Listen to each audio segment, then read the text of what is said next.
That's on me. That's on me, gang. Fuck them.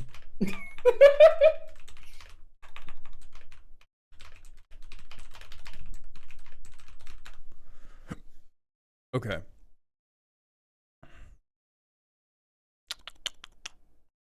I'm here, I'm queer, and I only have a little bit of fear. Good to see you, MX Doom. How you doing? Alright, so we have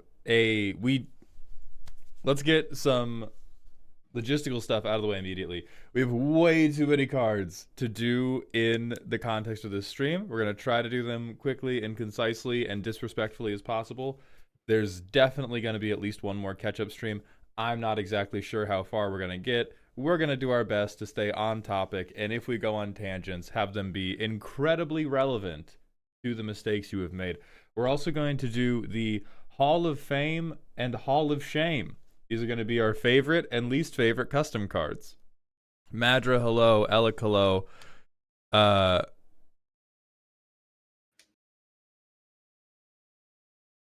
right. So I will Alec, come to MagicCon Amsterdam, Belf, if you pay for my plane ticket. dog, you got to go to Amsterdam. Shut the fuck. Post. We're YouTubers. We're all rich. We're all rich behind our wildest dreams. You are Yeah. right? Here. Mald, can I send you a custom card? I'll shoot you, man. Just one. It's a little treat. Yeah, let me see it. Let me see it. I'm gonna pull it on stream. I'm putting this into the Hall of Shame, by the way. Oh, sure, absolutely. It's a horrible design. Liesa, This is host of Dusk. XX. White, black. Flying lifelink 3/3. Okay, of course, ETB effect. Return X target angel or human creature cards from your graveyard to the battlefield. Wow. Put a finality counter on each creature returned this way. At the beginning of your upkeep, move a finality counter from a creature you control onto up to one target creature an opponent controls. Yeah, how about you go fuck yourself? I think this card's fair, but I'm willing to hear otherwise if you have opinions. I think it is... I think it is fair from a power level standpoint, and it is one of those cards that makes me go like, ah, well, you played a 5-mana spell, and I didn't have removal that turn cycle, so I guess I'm probably cooked. Because in my head, this is like, somewhere on turns 1 through 4, you put Avacyn in the graveyard. On turn 4 or 5, you reanimate Avacyn, pass the turn. And that's when it feels like that's a totally fair power level thing to do, right? Like, I put an 8/8 on the board that gives my shit indestructible. Not game winning. It's not even like Ulamog Annihilator, but it does definitely feel like, I didn't get you right then, and now you're just gonna fucking touchdown dance on me the rest of this game.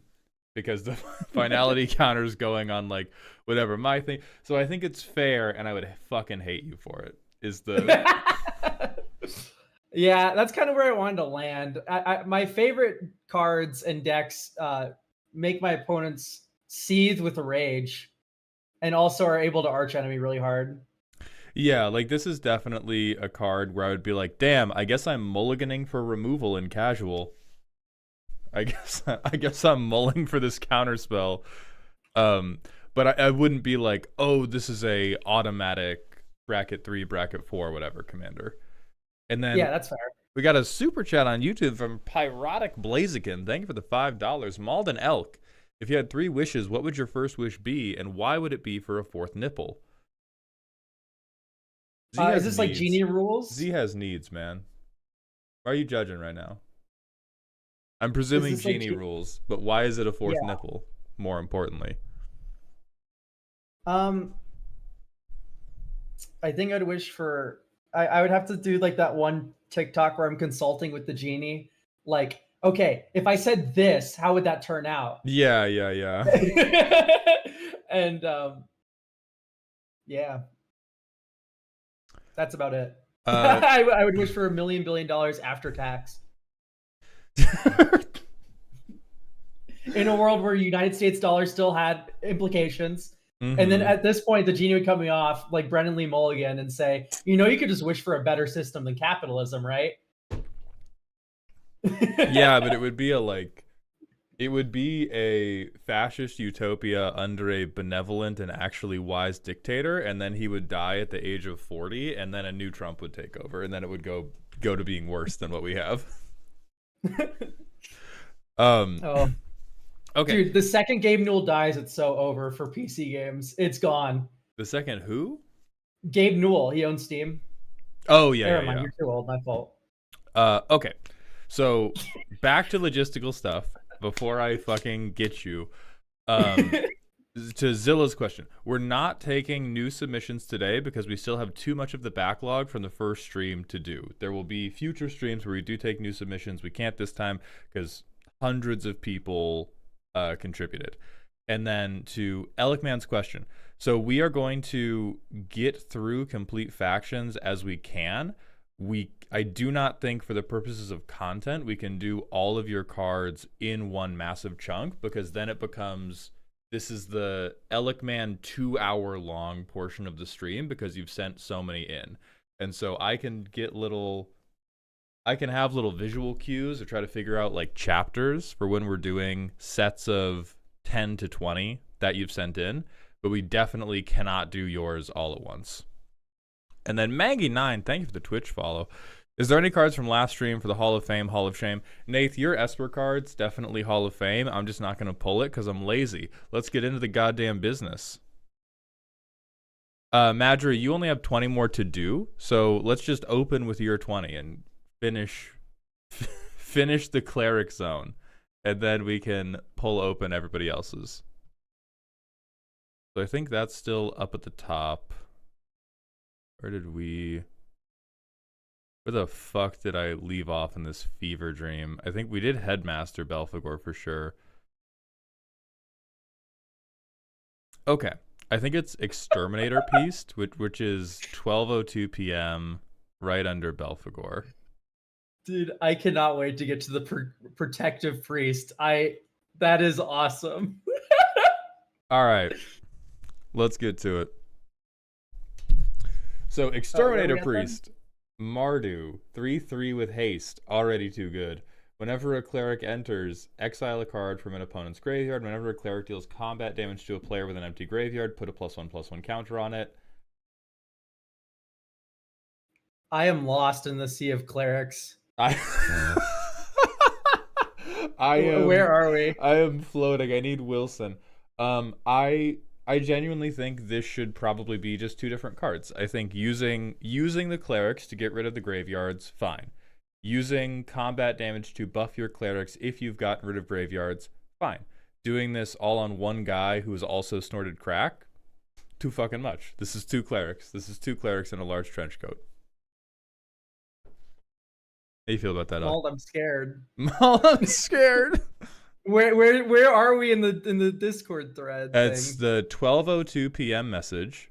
It's part 3 of the Wandering Presbytery, and then it's the first card under Headmaster Belphegor, because we did Headmaster Belphegor. Any second I'll find it, I promise. It's like right at the top. It's like the very top of the...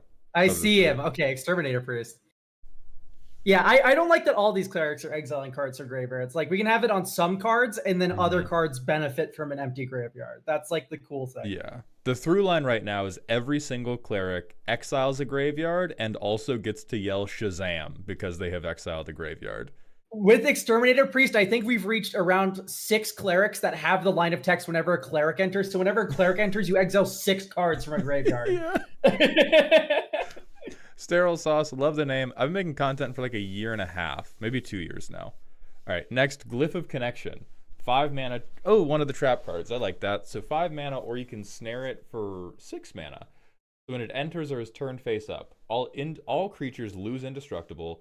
Exile any number of graveyards. When you do, deal 1 damage to each creature in Planeswalker for each card exiled. If a permanent dealt damage would die this turn, exile it instead, then sack this artifact. If it was turned face up, it becomes one-sided. So this is, again, like, this is The only reason this is less than a Well, million damage is because you have 8 clerics who have already exiled every card from every graveyard.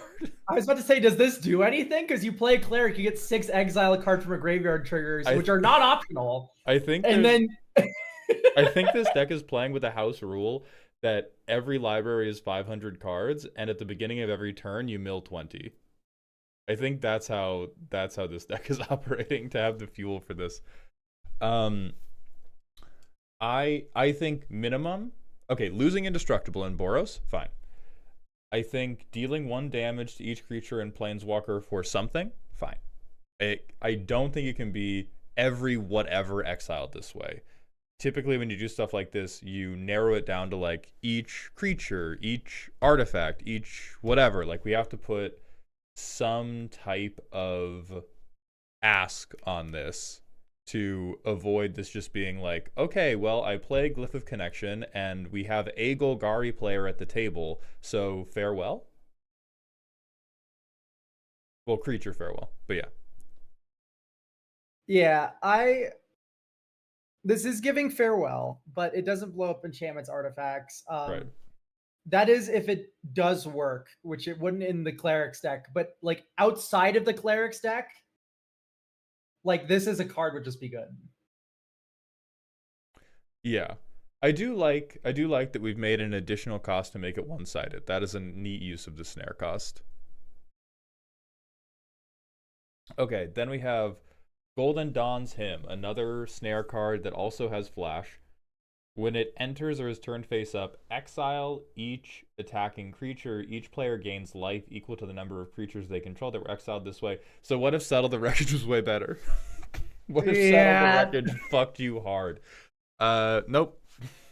Right in the trash can for me. Yeah, Settle the Wreckage is already a really good card, and that gives you a card back for each card that you lost. So that Settle the Wreckage is already tremendously good, and it says give somebody who's attacking you an infinite money glitch. And this just says, gain 5 life. Anyway, I'm gonna hit you with 8/8 clerics with trample. it's not even swords instead of path. You don't gain life equal to the power of creatures exiled this way. You gain 1 life for each creature exiled this way. Thank God. All right, Ring, thank you for the 100 bits. I think the Reanimator player touched them everywhere. All right, next. Assuredly. Inspiring Priest. 1 and then a hybrid mana. A 2/2 for 3 mana. When Inspiring Priest enters, exile a number of cards in a graveyard up to the number of clerics you control. Oh God, what if I drew them out of order? Elk, you don't get it. You don't get it, Elk. I know that my clerics all exile a card the moment they enter, but what if I didn't draw one of those in the first 3 turns of the game? Retroactively get it. Creatures you control gain +1/+1 for each opponent with an empty graveyard. That Anthem effect is kind of interesting, and I think is totally just fucking Jeremy Renner under a snowplow by this first line of text. No, this is 3 mana. Each of your creatures gain +3/+3 because your opponents don't have graveyards. Right? Yeah. They don't forever. I know that Madra has has 5 posters of Rest in Peace in their bedroom.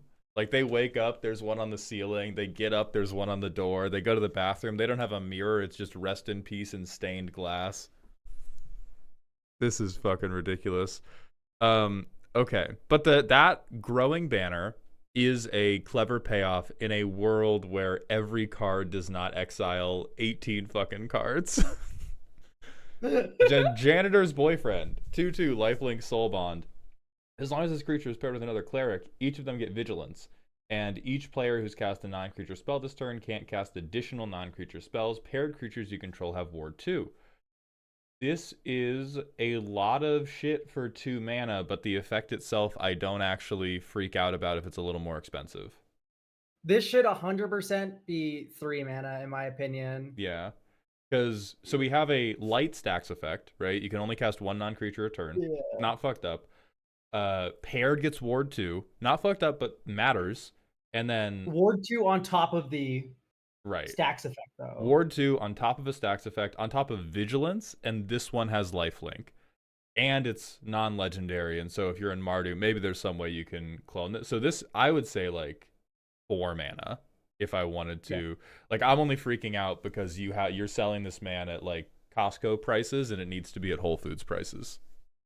Yeah, the text of deafening silence is a lot, and the fact that you're just like ward 2ing that shit as well is like, it's tough. All right, Kiss the Tears Away.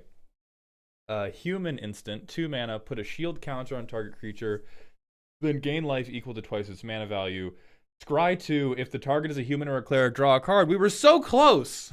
We were so close to a card that could have been printed. And we were just like, oh, but it doesn't. Honestly, Madra, I'm just happy this doesn't also exile target player's graveyard at this point.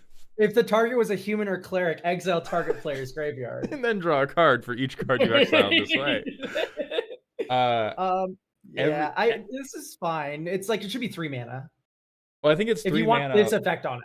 It's 3 mana or everything after the gain life thing dies. But if you want it to be like shield counter and you gain life and you scry and you draw 3 mana, or even like 3 mana sorcery makes it feel crazy bad. But like gain life equal to twice is quite good depending on what you target with this. And then protection spells don't fucking cantrip mancy soul storming. You're just lying for fun. Yeah, what about like Boon of Safety? I remember getting bullshit by that. Good old Shelter. Target creature you control gains protection from the color of your choice until end of turn, draw a card.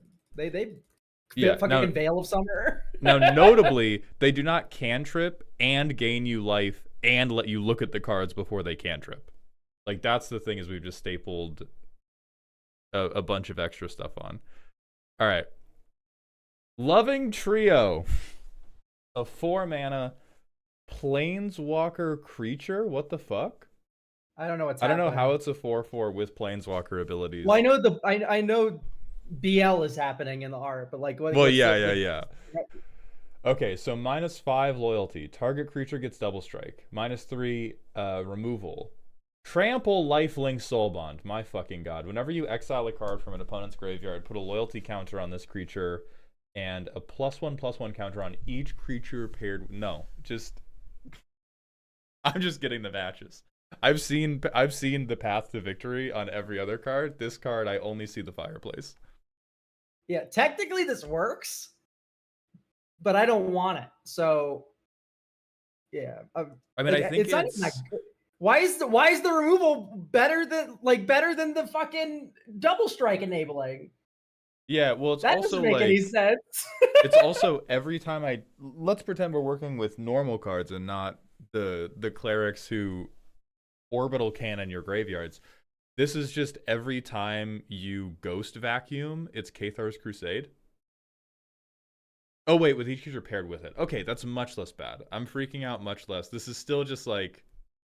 Well, remember this is paired with everything because of the janitor. Oh right, yeah. The janitor lets you pair this with fucking. It's just a big polycule. All right, I'm vine booming this, and I am moving on to the next BL card. Miraculous Find, a 6 mana instant. Destroy target artifact, enchantment, or creature. Create a treasure token. When you cast it, copy it for each opponent with an empty graveyard. This might be my favorite of the group, which is not saying a lot, but it still might be. So it's like, it's pretty overcosted unless they have unless you've done the thing. I refuse to perceive the miracle cost. I refuse to.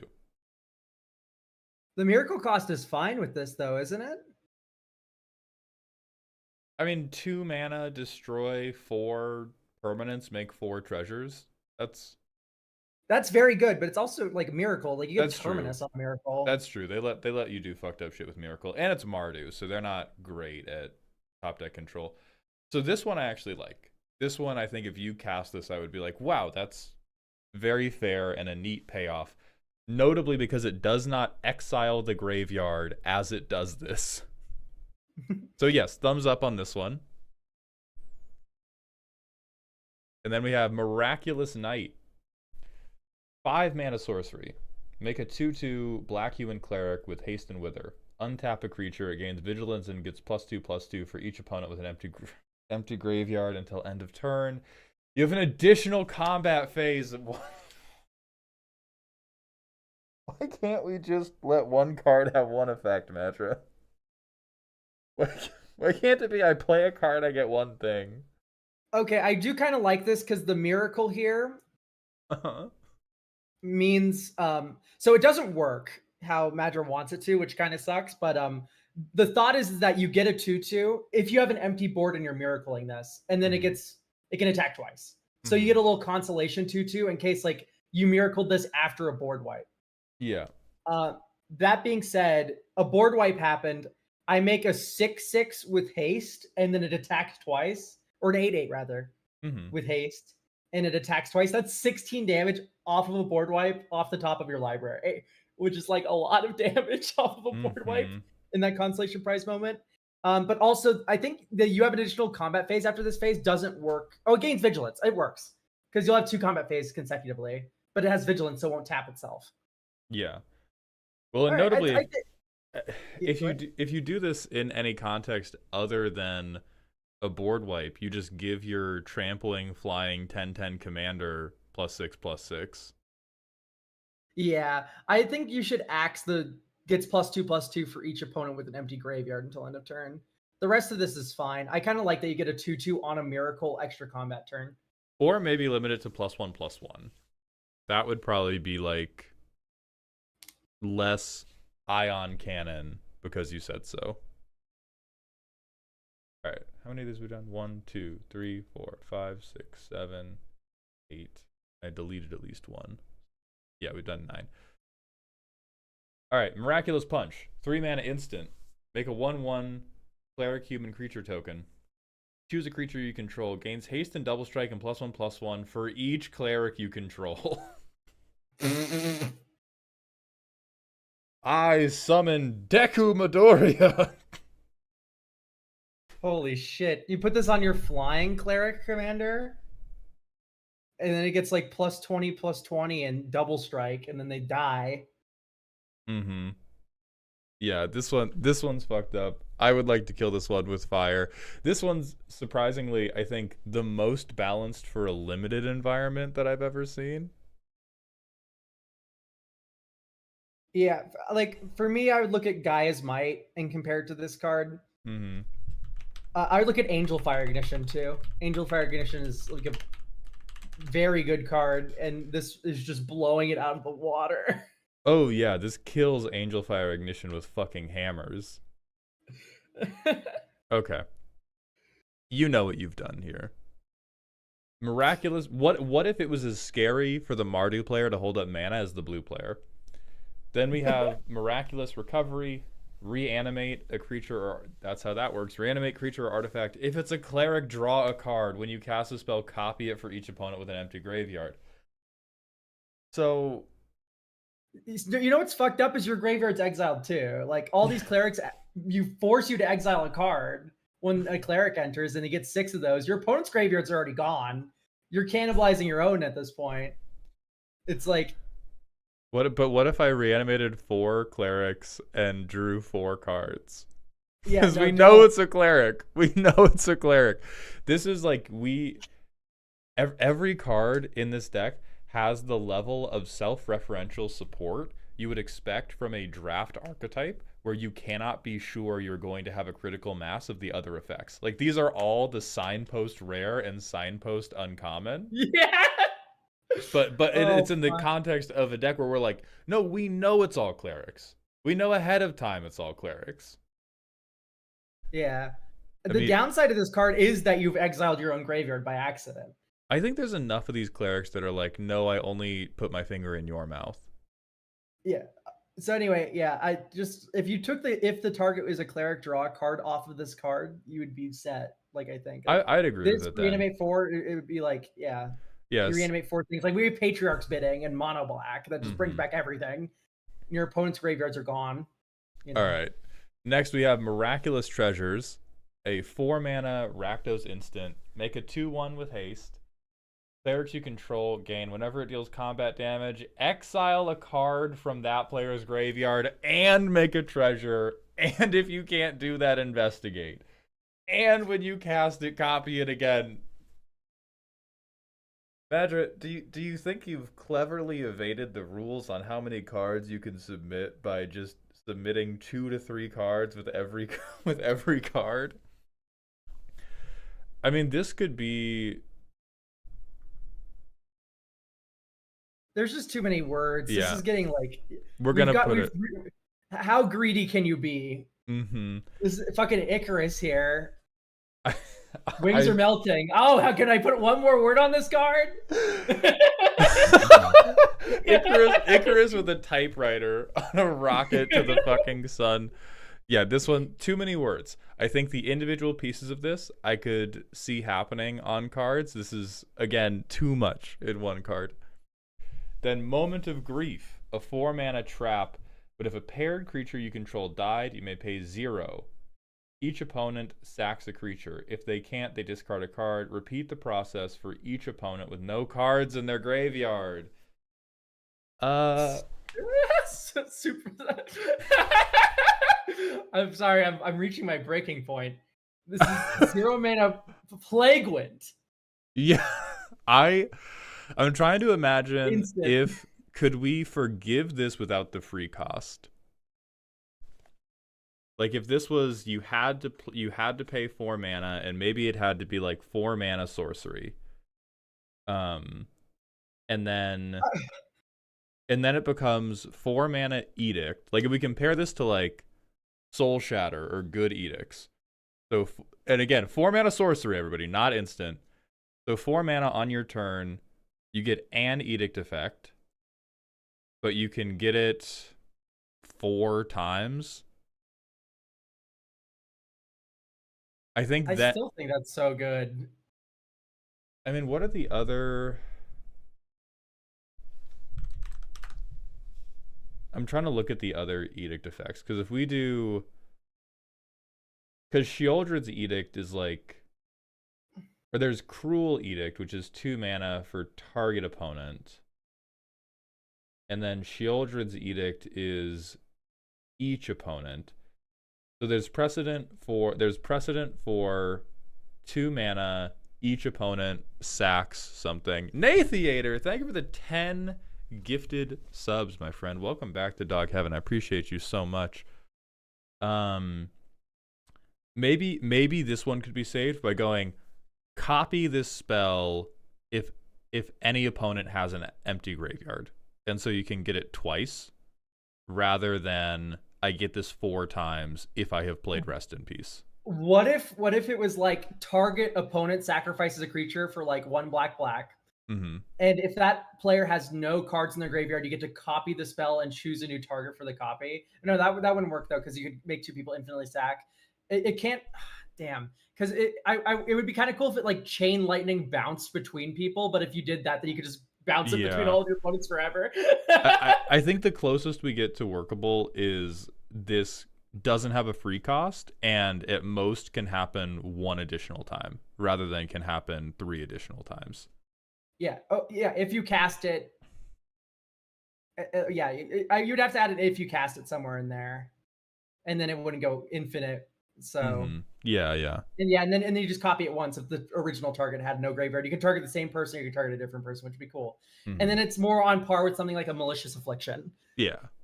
Honestly, you might be able to go just black with that. Perhaps. All right, next we have Passionate Soulmates. We're back to It's All Love now. It wasn't gay enough. Was not. We're back on that. It never is. So 3 mana, 2/2 Menace Soulbound, and then a PhD defense. As long as it's paired, they each get +1/+1 and have trample. If the paired creature is a cleric, which we know it will be. Both creatures have, when they deal damage, exile that many cards and make a tapped treasure token for each creature, artifact, land card exiled this way.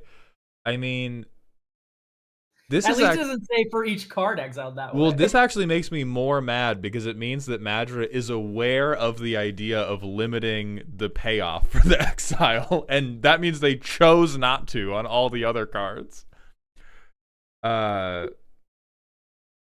maybe just for each creature exiled this way. Either each creature. I think that on damage, on a menace trampler going exile that many cards, I feel like it's like exile 1 when you hit. Yeah, that's true. And Exile then 1's probably fine. exile 1, make a tapped treasure if it was a creature. And then that's still crazy fucking good. But I can at least like see what we're working with there. All right, next we have Path to the Wandering Presbytery. 3-mana Orzhov enchantment with flash. Target creature you control gains Undying and Enlist. If the target was a cleric, it gains lifelink. So it gains Undying, Enlist, and lifelink. We cannot attempt to qualify these cards with being like, oh, but it only has the super big payoff if it's a cleric in the deck that is all clerics who cheat at Magic. For Mardu and Sackett, you get Soul Shatter and draw a card. So you get like this is like not the worst thing in the world. Like 3 mana for an Undying effect is pretty mid. Especially since all of your clerics already have 50 +1/+1 counters on them and like have double strike and flying. So Undying doesn't even work in that instance because Undying says if it doesn't have a +1/+1 counter. And then the Soul Shatter is just pretty on par actually. For Mardu, you do actually get a bonus for it. You can see that in I forgot the name of the Mardu card, but it exists and it is better than Soul Shatter. So okay, and then I'm gonna assume that this lifelink thing is also end of turn, just because of I'm assuming this is just a wording flub, rather than you get perma lifelink for spending 3 mana. It would need to be an enter the battlefield effect as well, yes. Yeah. There's wording we can clean up, but okay. So this one's not too crazy. Okay. Next we have Playful Roommates, 3 mana. Yeah. Hell yeah! It's Gojo Satoru making out with clones of himself. Whenever a card leaves an opponent's graveyard, you gain a life. Whenever Playful Roommates attacks with 2 or more clerics, creatures you control get +1/+1 and lifelink till end of turn. I mean, I think this is like that effect on the first effect is like, okay, yeah, I see what you're working with. You're trying to make some money, and then it's like, oh, by the way, Battle Anthem. Everything always has to. We're like, we keep counting it up. It's like we always have to have 8/8s, and they always have to have lifelink. I would be fine if this just gave lifelink. Like, just get rid of the +1/+1. Yeah, like we're taking, or I would be fine if the cleric stat lines were all like very, very bad. They do not have like Aghanosor Rex green mana stat lines, but they have stat lines that don't make me weep at their mana values, and then they all have ways to take a bunch of steroids. So, but this one's like almost there. Yeah. Tenor says just one thing per card, please. Please, I think God. this card, at least the 2 things on this card rhyme. Yeah, the 2 things on this card like want to do related things, and they don't do it like crushingly good. They don't just do everything super well. But generally, I agree. Please just try to keep it to like 1 or 2 things per card. All right. Next, we have Pope Alexander. Oh, he's 6 mana. He's about to explode somebody. If you control 2 other clerics, he's indestructible. Whenever you cast a miracle spell, reveal the bottom card of your library. If the revealed card's mana value is less than or equal to that spell's mana value, you can free cast it. Otherwise, draw it. Well, not this draw, is but... totally fine. Yeah, this one's okay. Got some big chest action. This is the type of like 6 mana for a 4/3. This is the type of stat line that would make me okay with like, okay, everything has at least half of a banner effect stapled to it. Yeah. Bro, also, Impeccable Penguin. Thanks for the prime. Hell yeah, Penguin. But yeah, this man has like crazy chest for absolutely anemic ability to fight, and so that's chill with me. And then it's like, cool. Yeah. All right, so props for this one. Then let's see. Presbytery's Secretaries, or Secretaries, if you want to be silly. 4 mana 4/4 with lifelink on ETB. Exile any number of graveyards and then scry 2. And whenever an opponent casts a spell, if no mana was spent, counter the spell and scry 1. So this is take off the scry 1. Take off the scry 1. This is already very good effect. Yeah. This effect's insane. Well, we start taking off scries, and then it's like 4 mana 4/4 with lifelink. Also, please understand that no one is free casting into this thing. So you're never getting that second scry 1. Yeah. Like, this is a good stacks effect on a good thing that turns on a bunch of bullshit in your deck on a creature that can already fight okay. Like, if you just played this and played that one banner commander we saw, you're already like, oh, I'm beating the fuck out of everybody in this game. And then you put on top of it like a one-off rest in peace effect, and you put a Vexing Bauble on top of it, which, like, Vexing Bauble is cheap, so obviously it's not, that part's not crazy by itself, but we just keep, like, building this Jenga tower of quite good cards. Yeah. I want you to be ready for the next one, by the way. Like, I was born ready. I clicked on it when I was, like, lost in the sea of clerics. This art made me, like, die laughing. That's my guy, dude. That's how I dress on the weekends, man. Then, okay, dude, this Protective slut needs to Priest. cover it up. 3 mana 2/2. When it enters, prevent all damage that would be dealt by target source and opponent controls this turn. If red was spent to cast it, this creature deals damage to any target equal to the damage prevented that way. Okay. This is Deflecting Palm. I like this. Yeah, this is, I think we made the art crazy here because the effect was uniquely reserved. Dude, this guy isn't even protecting himself. I don't know how he's protecting shit. Brother, a light breeze. He's got a vibranium condom on, and he just hits you with the boing flip. Yeah, the Protective Priest is gonna flash you, and it's gonna deal a bunch of damage to you. I like this one, actually. I like this card. I would, but I like this if a red spin was to cast this way, because if you, of course, I'm gonna do the flickering. But, like, if you ephemerate this, you get to prevent 1 instance of damage, but you don't get the redirect. Mm-hmm. Which is a really cool thing, actually. Okay, and then the last one out of the additional 20 Madra had for us this stream is going to be Purging Priest. 3 black E-boy. 2/2. No. On ETB, exile target player's graveyard, make a tap treasure for each card exiled this way. This is way too good. This needs to be like 7 mana. This makes you so much money. 7 mana if you cast it. You know what's fucking hilarious about this deck to me now? Is the best card in this deck would be a Mesmeric Orb.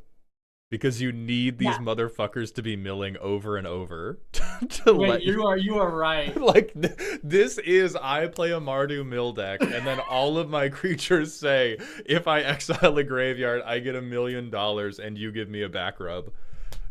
Yeah, this is just like half the cost that it should be. Yeah. Okay.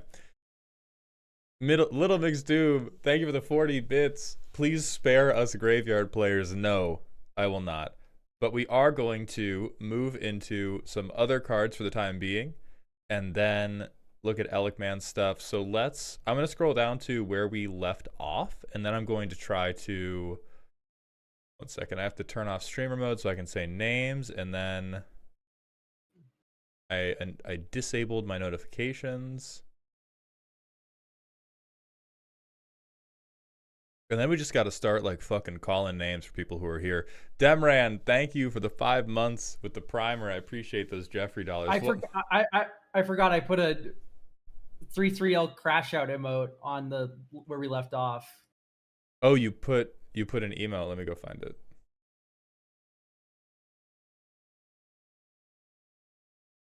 It was the sudden death card. Oh, great. All right, so we're looking for Cairo Kyuto, and then who is, this name is not loading for me. 1 second. Yeah, the crash demon was on Cairo Kyuto. Yeah. Well, I'm trying to get fucking streamer mode off because it's preventing me from looking. Oh, we have another Nathiator card. who I know is here. It's Rolk. So it's under Kyrokuto's stuff. Okay. We have... Oh, and then we'll do Kyrokuto's. So we have Rolk, Yeah. the First Disciple. 5 mana Rakdos, but I see blue in that text box. So a 5 mana 6/4 with First Strike and Menace. On damage, you can pay 1 and a blue, and if you do, you can bounce a permanent they control to hand. At the beginning of end step, if an opponent was dealt damage by Rolk, each opponent discards a card. Okay. I mean, maybe that's... So I think it's pretty indefensive. Yeah. First Strike Menace is a killer combo of keywords. This is a master of cruelties that kills 2 things, basically. Mm-hmm. So it might as well say Sorry, yeah. I was still so cleric brained. I was like, this has trample because everything has trample. So no trample, but you need 2 things to block it. I think like 2 mana bounce when I hit you. I like that. Fuck their lands, honestly. Yeah. And then end step being, if I'm internally seething at the idea of, oh my god, Joey didn't play chump blockers, now I have to discard. But I think that's probably like, you probably need that if like you're gonna turn 5 with like Arena of Glory, turn 4 with Arena of Glory, you discard a card. Like you're not. Yeah. This thing don't have ward. You can blow this shit up. Yeah. Like, so easy. And the mana advantage in that is like really nice. Yeah, you know what? I think this is like decent bracket 2. This does seem like the type of card where if you were going to make a bracket 3 deck around this commander, you would begin ignoring the commander very quickly. And you're going directly to Grixis bullshit. Right. So yeah, I like this. I like the Esper one. The Esper's still my favorite of this cycle, but this one's chill. Okay, and then Kyrokuto, who's right above. Did we look at sudden death? No, I don't think so. We hadn't. Okay. I would have remembered that fucked up mana cost. Why? Kyrokuto, if you say you are dyslexic in chat, I will apologize and Vine boom myself. Little McStoom, we're gonna try. Thank you for the 50 bits. All right, so I can't trill my R's, but red 3 split second sorcery. Each player chooses 3 permanents they control and sacrifices all others. Draws discards until they have 3 cards in hand and their life total becomes 3. Get set. Until your next upkeep, each player cannot win or lose the game. Their life total cannot change, and they treat all permanents they do not control as if they were phased out. Bang. Create a tapped artifact with tap deal 3 damage to target opponent and put a stun counter on it. End the turn. Ooh. So get set does not work. You need to word it like something like everybody lives. Yeah. Now, so life totals can't change, can't lose the game, and everything has hexproof and indestructible. Now, personally, I see another rules issue with this. I think get set doesn't work because it is bitch made. I love this card very much. I made a video talking about why Worldfire is like the funniest card you should never play. And I think this is God's perfect version of Worldfire. I even like Bang. I don't like... Now, everybody pause until I get to shoot at least one... Oh, you have a stun counter, so I guess that gives you more time. I don't like the pausing. If it's just for the wording of on your mark, get set, go, maybe I can forgive it. But I would love this so much if it just did the on your mark bang and the turn. Be hot as fuck. Yeah, so this card already kind of exists in the form of Razia's Judgment. Now, this is a rare from like years ago. Like over a decade at a very minimum, probably closer to 2. Or what is it called? It's Razia's something. Razia's Purification. It's 4 and a Boros. 4. Each player chooses 3 permanents he or she controls. They control now. We're a lot more inclusive. Then sacrifices the rest. It's that way so you don't end the turn and immediately get shot because you played the card? Okay, I can forgive it then. Yeah. But the thing is, like, nobody would ever play this. If there was ever a thing that deserved to get power crept, it's Razia's Purification. I love Razia's Purification. Yeah, By the of way. That course card's you so do. cool. This Yeah. card's so sick. How many copies of Clever Concealment do you own? How many copies of Teferi's Protection do you own, Elk? That's 9 mana. You deserve it. Not the thing I asked. I like sudden death. This is one of my votes for Hall of Fame. This is an effect that in low power Magic, like in bracket 2, I would love to see more often, and I think could even be quite funny in bracket 3, although it would work much less. I don't like the split second. Yeah, why would you go fuck yourself?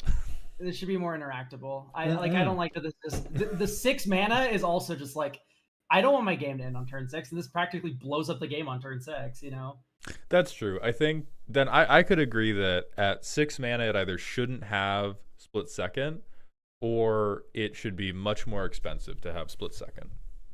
It should be world fire amount of mana, like 9. Yeah, to have it be unstoppable. Yes. Okay. And then we have 2 other redeems from Kairakuto. Try landfall. Why the mana, dude? What's happening? What the fuck went wrong in your life? This motherfucker puts his lands in front of all of his other permanents. Maybe they just read too much manga. Maybe they're a manga purist and they just do everything right to left. Oh, Matt. This is like, holy shit, this card's sick though. Oh, fuck yeah! Whenever a land enters the battlefield, this deals 2 damage to its controller for each land that has entered the battlefield this turn. Yes, I would love if Scapeshift shoved a grenade up your butt. That's awesome. What's great about this card? So at first I was like, oh, this is a little bit of thunder outside. I was like, oh, this is worse. I forgot the goblin's name, the Punisher. Yeah, Zozu the Punisher, yeah. Mm-hmm. I was like, this is worse. No. This is worded like Aetherflux Reservoir, where it deals 2, then 4, then. And what's cool about this card is if you ghost quarter them after they make their land drop. Yeah. Or you, like, field a rune. Oh yeah, exactly. Are you gonna fail to find? Mm-hmm. or do I strip mine you, or do you take 4 from that? Yeah, I love that. Honestly, if they printed this, which I think they could if they weren't cowards, I would never run a deck without red ever again. I would like splash red in every deck I made just to put this in, and I would Sharpie cube the mana cost correctly. All right, and then we have slow down. Still wrong, but wrong whitely. Only 1 land may enter each player's battlefield each turn. Lands that are not the first are instead exiled. Okay, this is worded incorrectly, but I get the vibe. Fuck landfall. That's all I need to see. Cairo? Yeah. You're my goat. I love you. This is like if Confounding Conundrum didn't help the landfall. Yeah, this is like if Confounding Conundrum did what it was actually intended to do and slowed people down, because like I've had people ask like, oh, should I play Confounding Conundrum? I have ramp players, and I'm like, no, this guarantees they have a land drop. It stops them a little bit from like getting super far ahead of curve, but if they're a landfall player, Confounding Conundrum should be their favorite card to ever see. Whereas this actually says, no, you don't get that extra land drop. Don't do it, you son of a bitch. Can we put this on a 2/2 with first strike and like ward 1? True. Yeah. I would like that a lot, actually. And it should have infect. Fuck these people. Yeah, if you wanted to word this card correctly, it'd be like, if a land would enter the battlefield under a player's control, exile it instead if it wasn't the first land to enter. Yeah. That would be the way to word it. Once again, also really busted with Ghost Quarter. Yeah. But I fuck with this. I fuck with this heavy. And then, all right. So we're looking for Super Dave, a legitimate salvage, or Wolf Slays, or Fire Biddy. And if any of you are here, your cards are next up. Super Dave's here. We're going to jump to Super Dave's Dak Fayden, which is right below that I see. Nathiater card. I want more Dak Fayden. I'm sad he Oh got yeah, killed for no reason. he's alive. Dak Fayden most wanted. 2 mana, 1 loyalty, as he should. He should die to gut. All planeswalkers should die to gut shot. Disguise for 5 mana. If you Already disguise him, peaked because I don't have to read the rest of it. That's so cool. A disguised planeswalker's that's actually awesome. I would crash out and I would know that it was undeserved. Normally I refuse to recognize that my crash outs are invalid. I would be mad as fuck if you flipped this on me, but I would be like, damn, they cooked me. Okay, so you get 5 loyalty counters and you may activate one of his loyalty abilities. Tap a permanent, relatively inoffensive. Turn a non-land permanent face down. That's fucking good. Then -7, search an opponent's graveyard, hand, and library for up to 2 permanents and put them onto the battlefield under your control, then they shuffle. This is totally fine.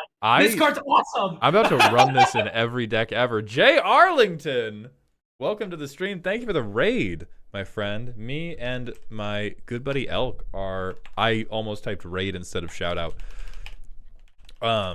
Reviewing some custom cards today. This is Hall of Fame. Dude, this card rocks. I would play this. I would play this and be like, fuck you, this is fair. Juniper Warlock, thanks for the resub. Yeah, no, for the disguise, it's 8 mana to turn a non-land permanent face down right away. Otherwise, this is 2 mana, 1 loyalty planeswalker. Fucking, I wish Ren and 6 was like that. I think Dark has pointed out one thing that I don't like, which is, if you disguise at instant speed, would you flip it to 6 loyalty counters, activate 1 that turn, and then your turn you just get the ult? Oh, I read this as you would get 5 loyalty counters. Right, I also interpreted it as you get 5 instead of... Yeah, I think you do get 5 because it's part of entering. You put the loyalty counters on. Oh, yeah. That's 0 when you have it face down. So no, it is 5 when you flip it. Okay, yeah, totally. So Dark, that doesn't happen. You still have at least a turn. And so you either get him at 1 or you get him at 5. And then you could, if you did it on someone else's turn, you could get him to 6, but it's still not get to my upkeep. Yes, Madra. If you get to your upkeep, you do not get to ult that turn.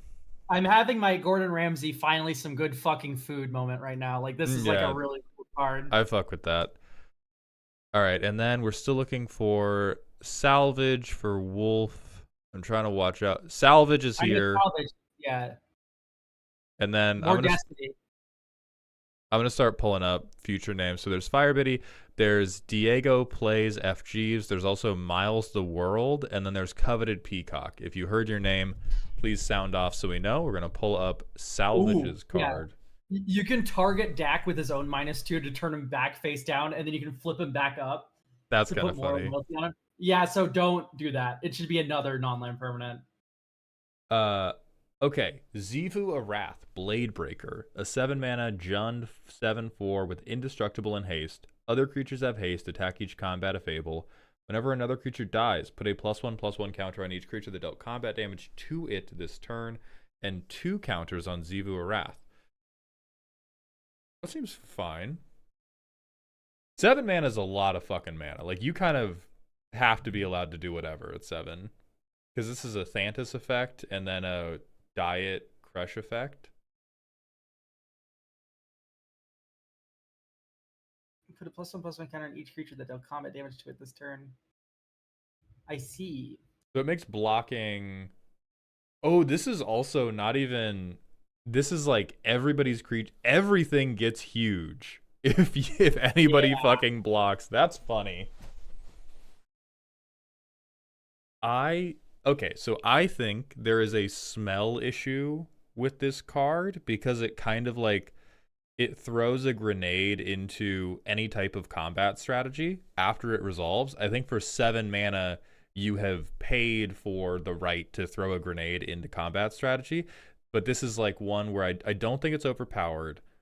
I personally would not play this with people I didn't know because this is a control commander. Yeah, I would, there's probably an easier way to word this. Like, whenever a creature is dealt combat damage, put a +1/+1 counter on it, and 2 +1/+1 counters on Xivu. I don't.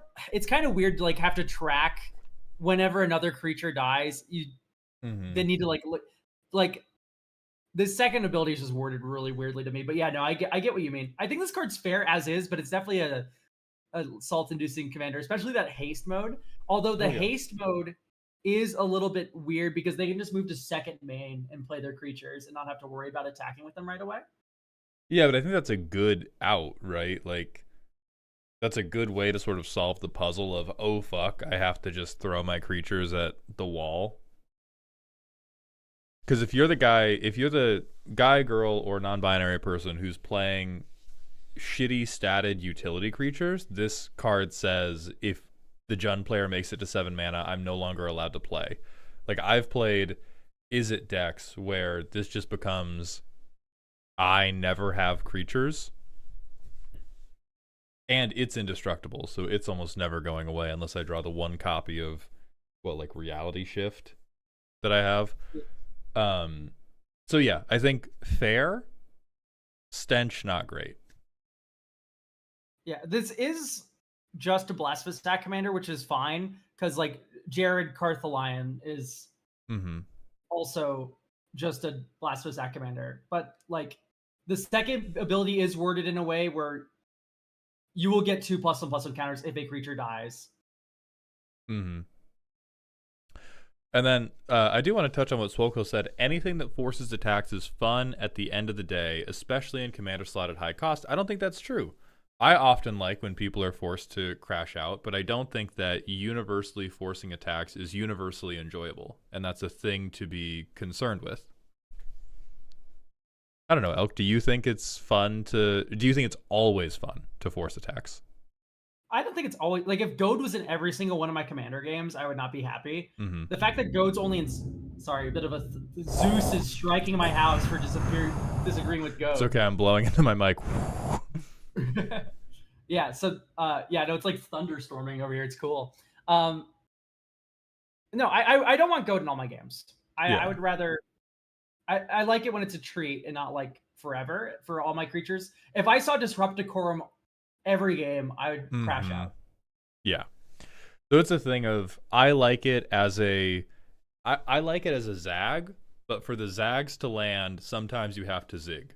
And the zig is not forcing people to attack every game. All right, and then did we see... I know I saw Fire Biddy. Did we see Wolf yet? I'm not confident about that. Wolf is next. Wolf slays? Well, Wolf is next, but I don't know if I've seen them in chat is the thing. Because I'm trying to like double track who's next in the order. Wolf is here. Beautiful. And then Fire Biddy's also here. So the next 3 cards we can just go straight through.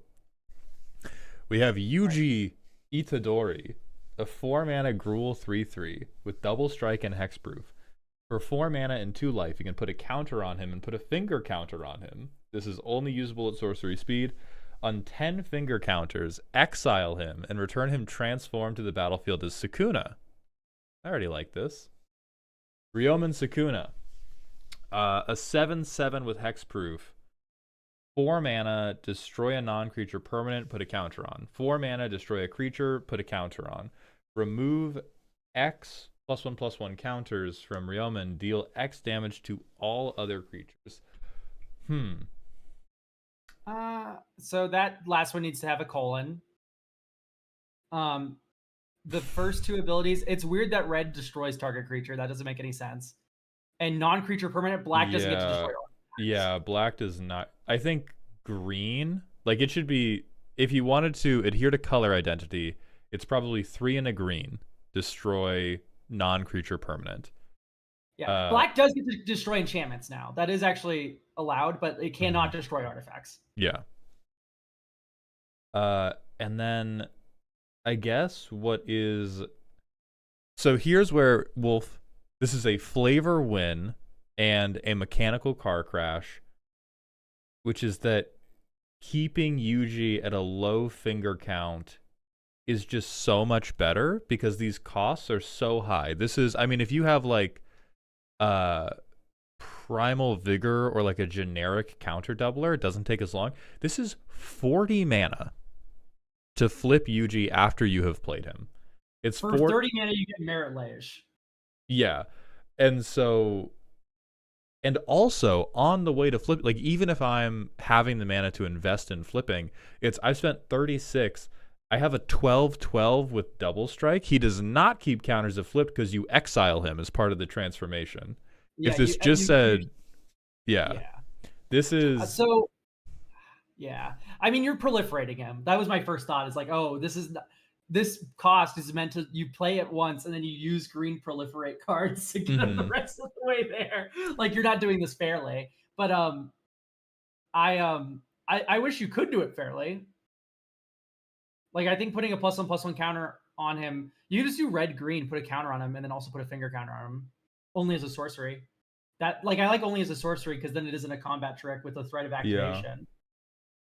Yeah, I think this could be much cheaper, but I think it's like God, if he kept the counters, that would be devastating because then he flips into a one-sided board wipe. But if Maybe he just axe the last ability then, right? yeah, like maybe it's just to oh yeah, just axe the remove that many counters because the thing I'm thinking of is if I have a double striking guy, Jund can so easily give trample. Why don't I just kill you? Like double strike on a commander, double strike and Yeah. hexproof are such terrifying fucking words on a Gruul commander. I don't even think Wolverine has that. Oh yeah, no. Wolverine does double damage, but doesn't have trample or anything. Yeah, so he does double damage and can regenerate. This is not the exact same thing, but it is comparable to that level of threat in terms of I have a very quickly growing guy who will kill you very fast and is very hard to kill. And I so yeah, no. I think on like a normal day, I'd be like, this has too many words on it as well. mhm. But I think I've just been like, I'm still so fatigued after the common rabbit Flashbang. card that this is like, oh, this is normal. Yeah, so I think even though you designed it in flavor in mind, an important part of flavor design is the mechanics of using it should play into that flavor and they should not detract from each other. I think right now the mechanical patterns of this card detract from the flavor because you like it's not a good payoff to spend a bunch of mana to put more counters on Yuji. The good payoff is you put maybe one counter on him and then you give him trample and he just wins because he's hexproof. Yeah. And so I think that is the bridge that has to be crossed. It's like I see the flavor, dope flavor, the mechanics are too far behind. And then next we have Lune, Moon's Envoy. I fucking loved Silverfang in Yu-Gi-Oh, bro. That was one of my favorite cards ever. It was one of my favorite fucking cards ever. 2 mana colorless 1/1 companion. Your starting deck doesn't have Soul Ring. Fuck yeah. Fuck yeah. I support You this. literally can't print this card. I support this. It would Fuck be yeah. automatically banned in Legacy. Good. I'd ban it out of every 60 card format. Who cares? Who cares? I mean, the problem with this is the companion restriction. Fine, or I guess it's 5 mana for this in Commander. No, I don't give a fuck. Yeah, I think for casual Commander, this is like, yes, you should be allowed to have a 5 mana rock in your opening hand if you don't have Soul Ring. I'd be fine with that. Yeah, but like I already don't run Soul Ring in most of my decks, and then this would just be like kind of freebie. It's like I don't know. That's true. Like, it kind of feels like let's just ban Soul Ring. Well, yeah, let's just ban Soul Ring, but we gotta work in the world we live in. I think I love the energy. I think the mechanics of it are quite a lot, but I love the energy. All right, so we're looking for Diego Plays, Miles the World, Coveted Peacock, the Splatzer on YouTube, and then Danny UG are who I'm all looking for. Little Mix Doom. I don't know any Yu-Gi-Oh. I stopped playing Yu-Gi-Oh because I went to my first tournament and I had a like Seto Kaiba dragon deck and I got killed by a winged Karibo combo and I sold all my cards on the spot and started playing World of Warcraft. We have Danny Oak. Danny Eggs here. Perfect. Milk Porch, we're not taking new submissions this stream. So many people participated in the previous one, which we are grateful for, that we just don't have, we have too many to get through. All right, Danny Eggs here. WoW the online game hat. So I was here. All right, we're going to do a quick story time. I'm going to do a 3-minute. We should probably hit the ad break button. I'm going to do a quick story time. So I loved, I don't think I sold my cards, but I think I put them in like the attic or something. I went to a tournament at an LGS. I was like 14.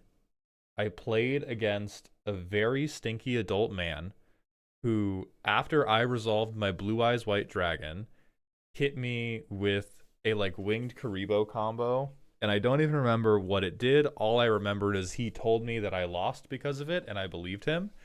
And I packed up my stuff, dropped from the tournament, and there was a guy in the back playing World of Warcraft, and I was like, what's that? And then that was the next 4 years of my life.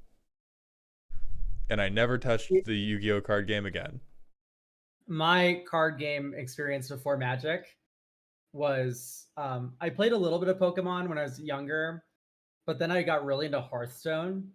And probably one of the most embarrassing things in the world is I was like regularly top 100 North America on Hearthstone, the Legend leaderboard. Mm-hmm. I was regularly top 100 because I would just no life that shit the second I got home. Jesus. I would put in like a work day worth of hours into Hearthstone every afternoon. That's fucked up. Oh, it was so fun though. And then Stormwind came out and I completely stopped playing forever. That set sucked. Stormwind removed the board from the game. You couldn't play a creature deck. Oh, that's awful. That sounds terrible. Every deck killed from hand.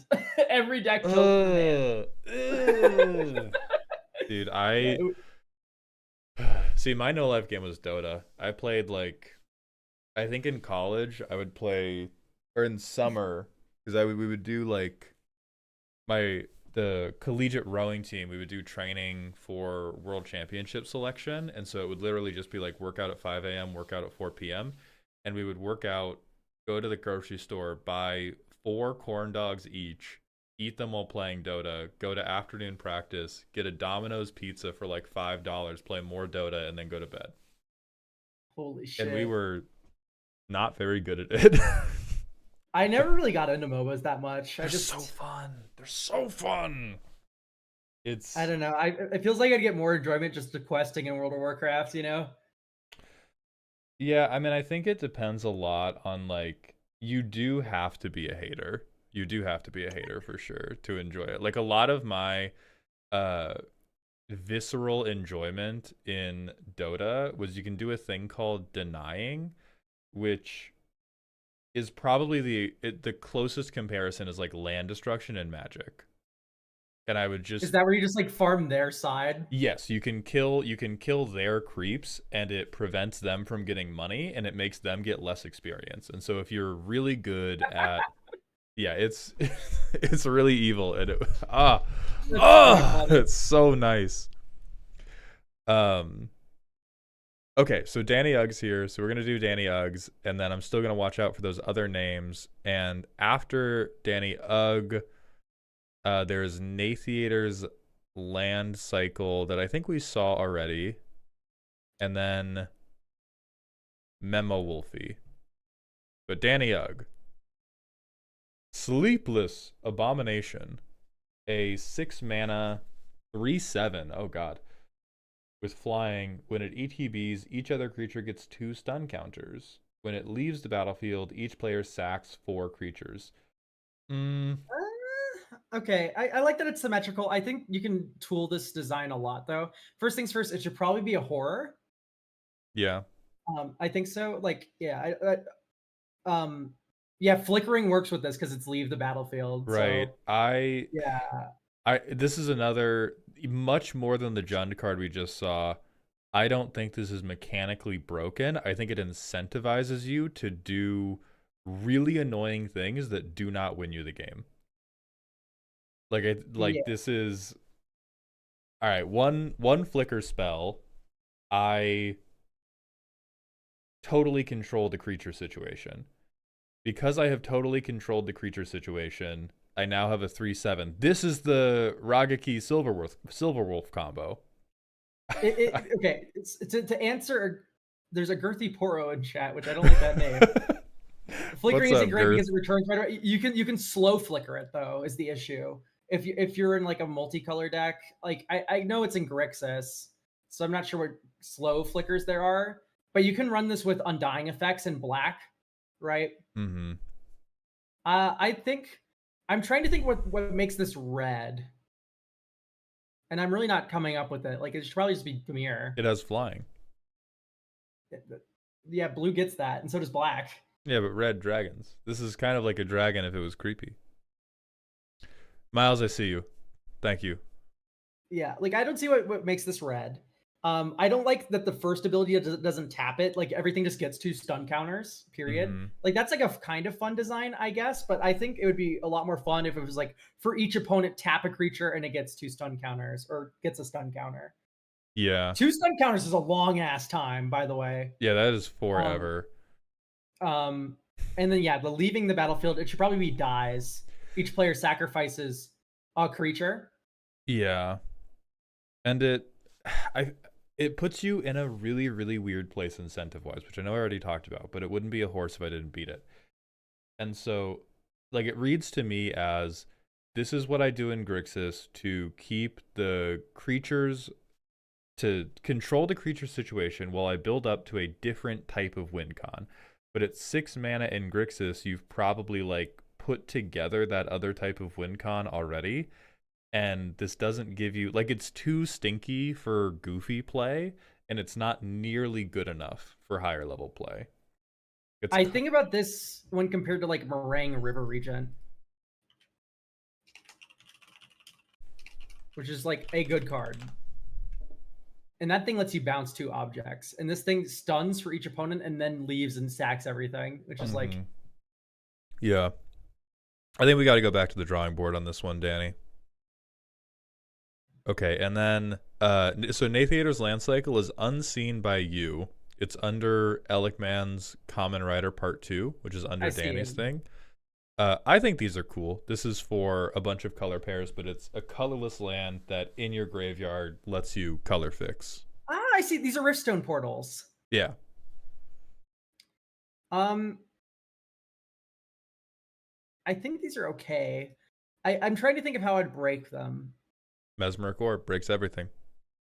Well, Mesmeric Orb, yeah. You can any of the green ones you can crop rot away. Mm-hmm. And then you just get it on all your lands, including Maze of Ith, Dark Depths, Thestian Stage. I think it's really dangerous to print this in Gruul and in Golgari. That's true. They're artifact lands. They come pre-broken. Yeah, keep it away from the Pauper players. Don't let the Pauper players see this shit. Yeah, like I like the idea of Riftstone portaling. Maybe they should say as long as it's in your graveyard, if you would activate an ability of a land, you can have it produce that instead, because then it wouldn't break Maze of Ith or Dark Depths. Because for me, I'm like terrified of the Gruul one, because you're going to crop rotation this away, and then you're going to get Dark Depths, and Dark Depths can now tap for mana. And yeah, like I don't. What even is Riftstone Portal? Riftstone Portal is an old land that does this from Judgment. It taps out a colorless, and as long as the cards in your graveyard, lands you control have tap, add green or white. Notably not an artifact, too. It is which not is an less artifact. pre-broken. Yeah. I'd agree with those points. I think this is neat because all I think about is like, yummy color fixing. Yummy color fixing without playing Farseek. So yeah, I think because this effect already exists, it's fine. I just, as a lands player, know that this shit is gonna get used horrifically. Like someone's gonna commit a horrible crime with these lands in a lands deck if they ever were real. Yeah. All right. Next, we're gonna do Miles the World. So they're back up a little bit. They're a little bit under the Lunar Wolf. They're from Radiate Palazzo is their Discord name. First up is a Guts card. Interesting. Have I you see. have you seen I or love. read Berserk? I've read Berserk. Yes. Okay, I have not. So this will be great perspectives. Um, 5 mana 4/3, first strike menace. Whenever it causes a defending creature to die, place a rage counter on it. We can take that to literary school later. At 3 rage counters, transform. For wrong mana, for wrong 4 mana, have him fight a target creature. Okay, so fighting doesn't make a creature a defending creature, is my Right. first gripe. But if we do That's not flip it. him, if the Yes. words were right and we flipped him, you get a 6/5 with first strike, menace, and vigilance. Indestructible if it has a rage counter. When it's dealt damage, remove a rage counter. When the Berserker dies, transform this card. Also need to fix the wording to be like, return it to the battlefield transformed. And then for Phyrexian mana, you can have this guy fight a creature, or for Phyrexian in 3, you can add a rage counter. It's a little weird to me that when it's dealt damage, you remove a rage counter from it, because that's the opposite of how the Berserk armor works. The more damage Right. you take, the more bad you get. It does. I mean, but this is also how, like, because Z and I have been playing God of War, and like when you rage in that game, they have getting hit drain your rage instead of your health. Even though reasonably, like, I'm gonna be more angry because I got hit. I think this is like mechanically a fine way for it to work. Yeah. Keep in mind, I haven't read Berserk in like half a decade or so, or like Yeah. at least not the early on. But like, fucking, as far as I'm aware, the Berserk armor is cursed because you will fight until you die. Like, if you go like completely berserk in the armor and you are just like fighting and fighting and fighting, you're gonna start killing your friends if you get frenzied enough. And like, like, yeah, I don't like this for flavor, because you take damage and you become less angry. When in the manga, what happens is you take damage and you become more and more of a beast. Maybe it would be like add a Maybe certain it number. sacrifices Yeah, stuff. add a certain number of rage counters. You self sack. I could see that. You self sack and it punches you. Yeah. So that way, maybe it would be like Guts is indestructible as long as it has rage counters on it. At the beginning of your end step, if Guts has not dealt damage to a creature, take a rage counter off. Or has not attacked. Like something to do with if you don't crash out, it loses rage. He would probably have to attack each combat if able. What if the creature got more and more aggressive and then killed itself and blasted you in the mouth? Yeah, over I time. think that would be a cool way to do it. But yeah, I think That's that's how I would do it. how you adjust that. It flips, it gets, and by the way, it's never taking damage because it has first strike. But yeah. First step is like it has to attack each combat if able. Then at the beginning of each of your end steps, if it took damage this turn, you put a rage counter on it. The next step is like it has double strike. The next step is, like it gets more and more aggressive as time goes on. Yeah. And then eventually it blows up, which is kind of cool. Is the day-night symbol correct for this transformation? No, but it doesn't matter. So. Yeah, who cares? Next we have. I also don't like Phyrexian mana. To me, it's a little weird. Yeah, paying life I think makes sense, right? Because that's Then just have it be like black, pay 2 life. Hey, shut up. Have it fight another. Fuck you. We got Norizoro, the Demon Hunter, a 5-mana Mardu card with a shitload of abilities. He's a 3/3. When 1 or more equipment are attached, it gets first strike. 2 or more, it gets trample. 3 or more, it gets death touch. Trample, death touch should not be on the same card. I don't care how hard it is to get both of them. It's just not intuitive, and it's not something you would see. At least for now. But I think Magic. it's so cool. You'll see first strike and death touch together. Quite frequently actually, but trample, I know it's cool. It should probably just be like it can't be blocked, or like something like that, because or like that wouldn't make much sense with the first strike, but you know what I mean. Like it can't be trample. The thing I think is I think this is so egregiously bad it should get to have trample death touch. Like I think I'm not. that Yeah, it's yeah. I'm not. Oh, go ahead. because in my this is one of the times where if this was D&D as a DM, I would be like, you know what? Rule of cool. If we applied this precedent anywhere else, it would be broken. But you are talking about using your like mage hand to play battleship or something. And I like the suggestion of menace in chat there instead of trample. yeah, menace is good, but what it's evoking for me is if I have first strike, trample, death touch, and you go to block, I'm thinking of like the shitty underling who tries to block, and Zoro just like does the anime dash by them, and they die, and then Zoro's stabbing the main guy. Like that's the visual I'm getting from that combination of keywords, which I like, and I think a 5 mana 3/3 in Mardu is so goddamn shitty that I'll let him cook. Yeah, you should make it a 5/5 probably. But like, Nah. I'm not claiming that Death Touch Trample's too powerful. I'm saying that it would never be printed. Right, yeah. They never print it, for sure. That's why you have to print it, Miles. Yeah, I think First Strike Menace Death Touch is a lot of fun because you're still like killing two of their creatures that they double block. That's true. Because First Strike Death Touch is cool. I like Menace there. Okay, next we have Tempt Fate. X and a blue. Look at the top X. You may cast any number of them as though they had flash. Return all cards revealed this way to the top of your library in any order. Really good with Miracle. Really cool. You would need to exile the top X cards of your library. You may cast them as though they had flash this turn, and then at the beginning of the next end step, maybe return all of them. Because as it works now, it doesn't work. I don't think. Maybe it does, but like it's like Panglacial worm rules, which is really fucking weird. Yeah. There's some type of weird timing restriction stuff going on here.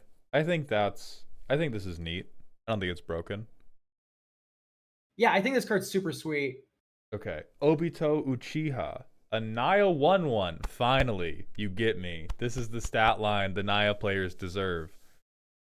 I mean, you say that, but isn't fucking the elemental in Teamer a 1/1 Animar?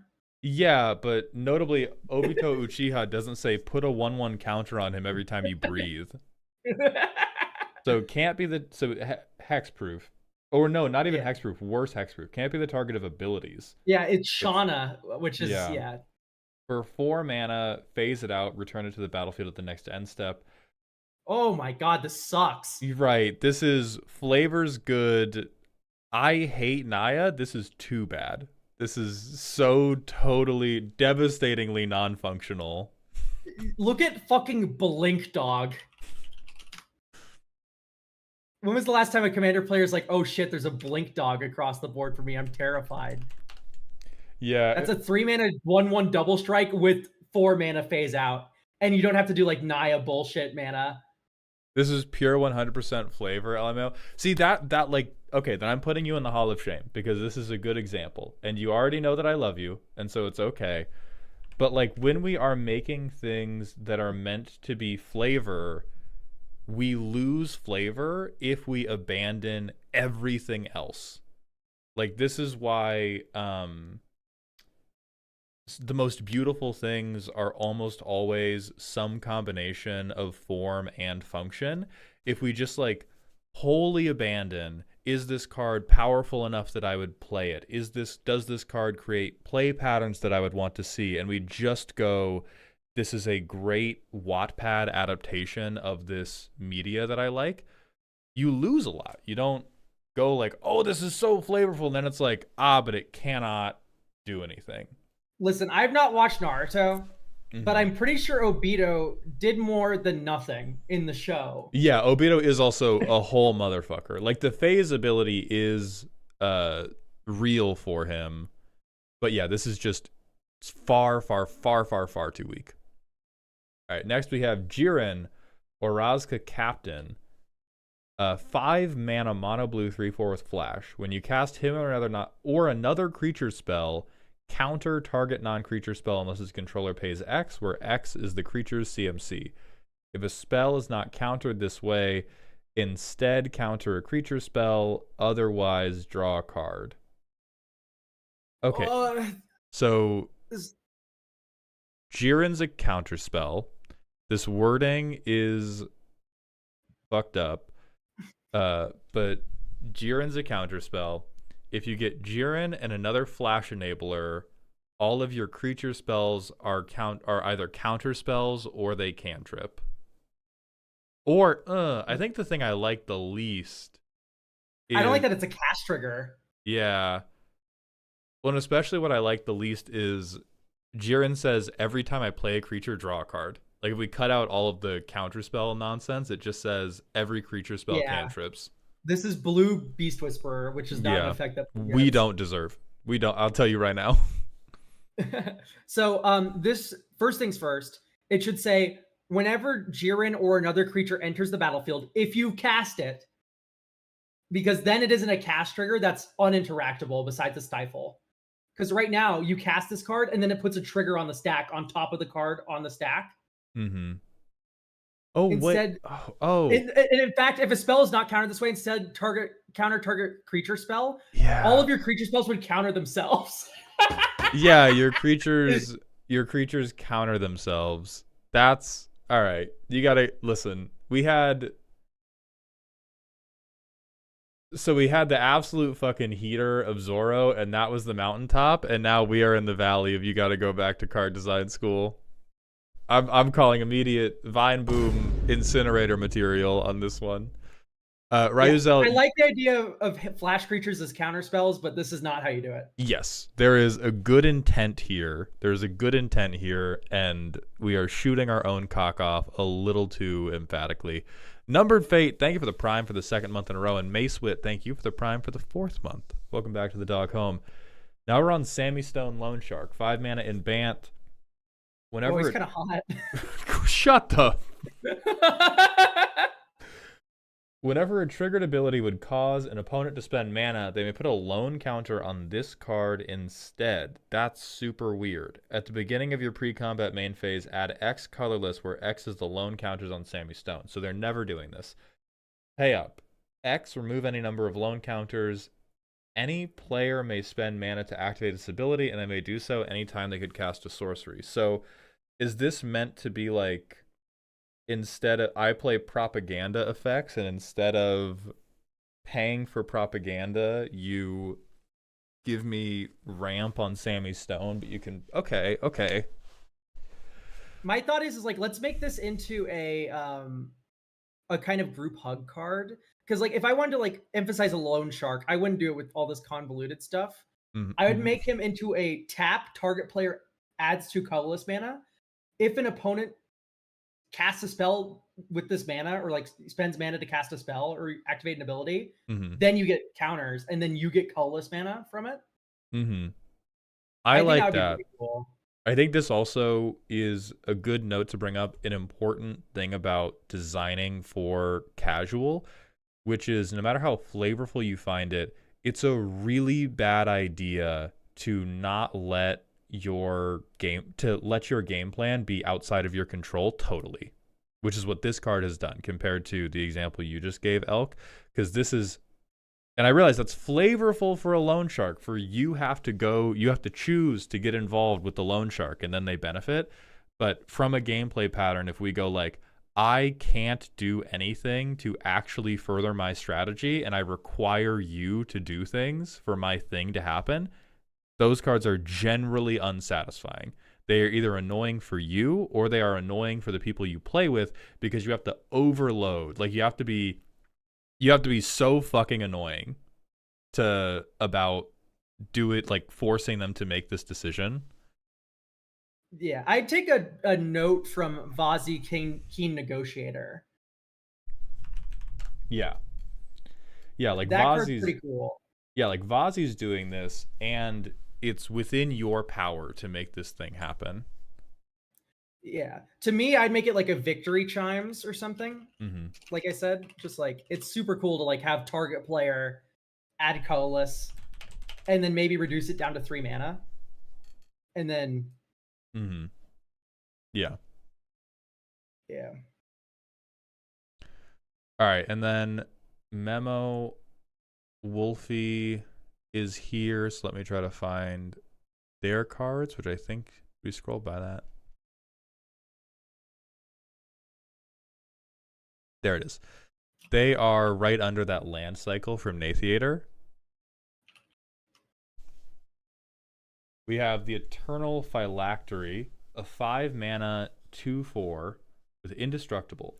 As long as you have 0 or less life, it's not a creature. If you would gain life, you may draw that many cards instead. You don't lose the game for having 0 or less life. When you take damage, exile that many cards from the top of your library. If you can't, you lose the game. So you have to be fine with the fact that this goes infinite with what's her name? The 4 mana Esper. Whenever you draw a card, target opponent loses 1 life and you gain 1 life. Mm-hmm. Quasar, Augur of Agonies. Yeah, so you have to be okay with that. Because you gain life, you draw a card. You gain a life, you draw a card every time you drain target opponent for. Mm-hmm. So it is a lich effect. However, you will still lose the game for decking. Yeah. Which I think that is, I mean, in the world of more powerful stuff, I think that's okay. I mean, Sheoldred, yeah, also makes it go infinite. But it is notably, Sheoldred does not make it go infinite, I win. It's infinite, I draw my deck. Which in Orza, like, theoretically should be a win, but it is notable that that doesn't win. It does say you may draw that many cards instead. Right. So you would just draw your whole library with this in Quasar without decking yourself. I think it should force you to draw that many cards. That would be interesting. Yeah, to prevent you from yo-yoing how you want to. I like that tweak a little bit. Because May just means that Sheoldred, you just draw your whole deck. Quasar, you just draw your whole deck. Mm-hmm. Versus like now you are going to deck yourself unless you have a flash speed play. Yeah. Yeah, I'm down with that. I was going to put you must draw, but I didn't want to go back to the editor. Fucking amazing. Yeah, but this is just a lich effect. This is pretty tried and true. Notably, most lich effects make you sacrifice permanents or discard cards. Mm-hmm. This one makes you exile cards from the top of your library. Yeah.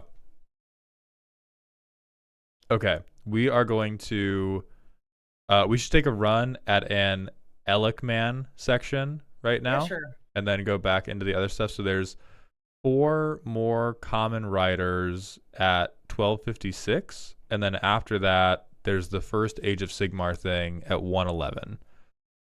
So I'm gonna go pee, and then we'll do the common rider thing. Okay. I will be right back. Babysit everybody. Miles, thank you for the gifted community sub. Welcome to Dog Heaven. No, Mixed Doom, this is not the rest of the stream. We're going to be doing chunks of Elixman stuff and then flipping back to chunks of other people's stuff. Yeah, we're going between the large stuff and the normal stuff. If you want to join me on my stream, everyone, I will be doing the Spellify while Malt's away. 3/3 Elk would inspire the name. Oko, huh? It's a good name. I don't know. So we have a legendary creature on today's Spellify. 1, 2, 3, 4. So it has Flash, I think. It could be Flash, probably. If you... Oh, at the beginning of your sacrifice...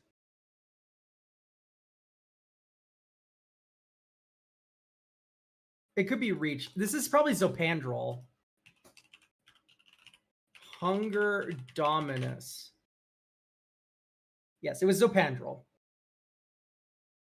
So what clued me off was this ability down here is the wording of the Domini.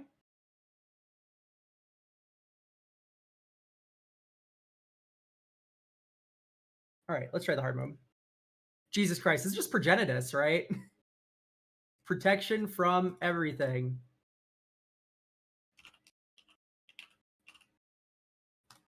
Yeah, that's just progenitus. Like that was hard mode? Are you fucking shitting me? What the fuck? I feel scammed. Do you have a date for when next time you'll take new submissions? I don't know that Mauled knows that. Why in the fuck do you think I know that? What did you just like have your wireless headphones on while you're pissing? Yeah, of course I did. This guy's a fucking spy. Oh, fucking businessman. I'm sorry. I'm sorry. I thought we were doing business. That's my fault. It depends really on how quickly we get through cards today. Okay. So, Lakia, Vengeance Abandoned. Yes, A 4-mana Azorius 4/4 with reach. Whenever one or more counters are removed from a permanent you control, make a food token. I think I like that the most of food token creating things we've seen so far. I like that it's simple and doesn't have 3 different things that make a food token. Simple, does not make additional ones. It's just, here is a way to get your food. We can sack to transform. This almost always goes infinite with the Walking Ballista, though, right? Oh, certainly. Then Vram a la mode. 7/7 reach vigilance. We once again have the like, this has to. Oh no, Alec, if you want us to not look at them, we will not look at them. Otherwise, we're just gonna push through it all so that I can cross off everything vertical style. Oh yeah. Attacks or transforms, put a shield counter on an on-land permanent. When you sack a food, put a shield counter on an on-land permanent. Putting Tempest. So a free exhaust thing. It's +X until end of turn, where X is the number of shield counters on permanents you control. Transform Vram at end of turn.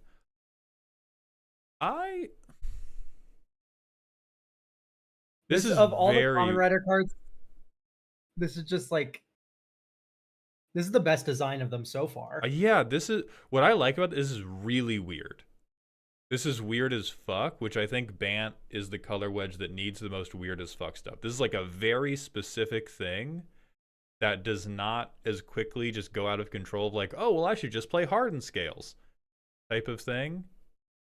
Yeah, and then I think there's still the broad design notes we made for the Common Rider cards were like, these would be better as different cards that had like an artifact thing doing the broad synergy or like some type of meld bullshit. But yeah, that's cool.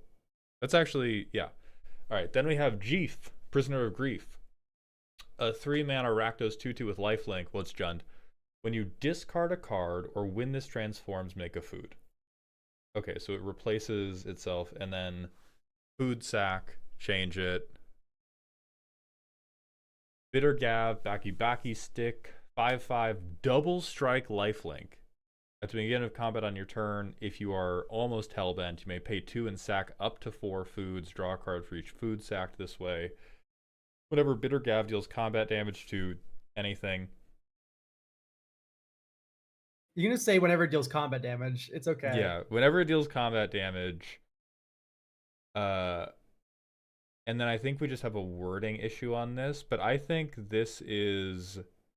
I think genuinely, if you just kept the food thing and cut this onto a different card, great, very good.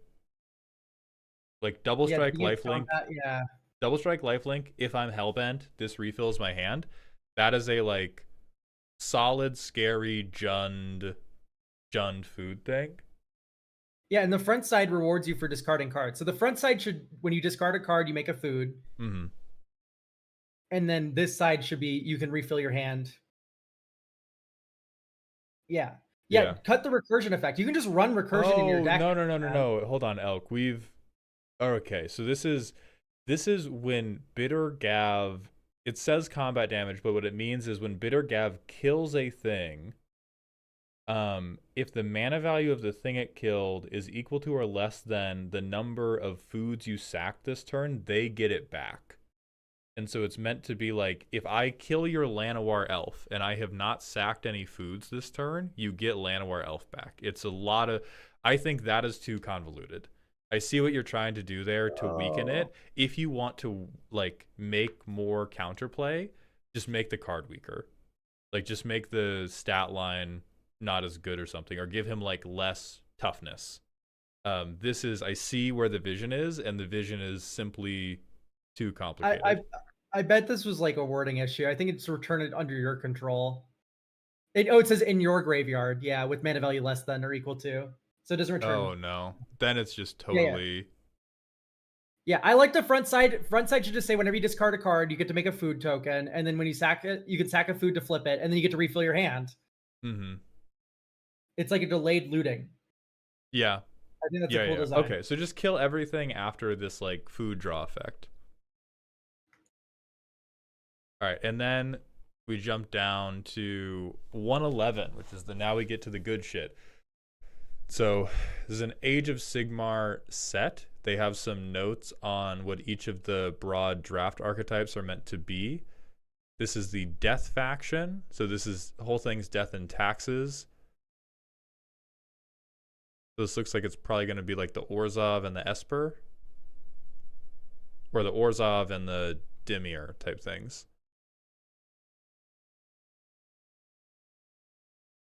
All right, first is Mortek Guard.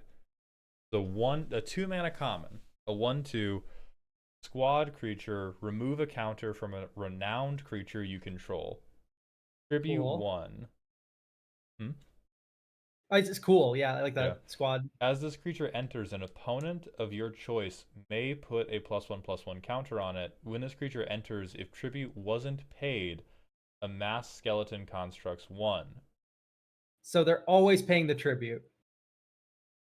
Well, I think it's either this is a 2/3 or this is a 1/2 and a 1/1.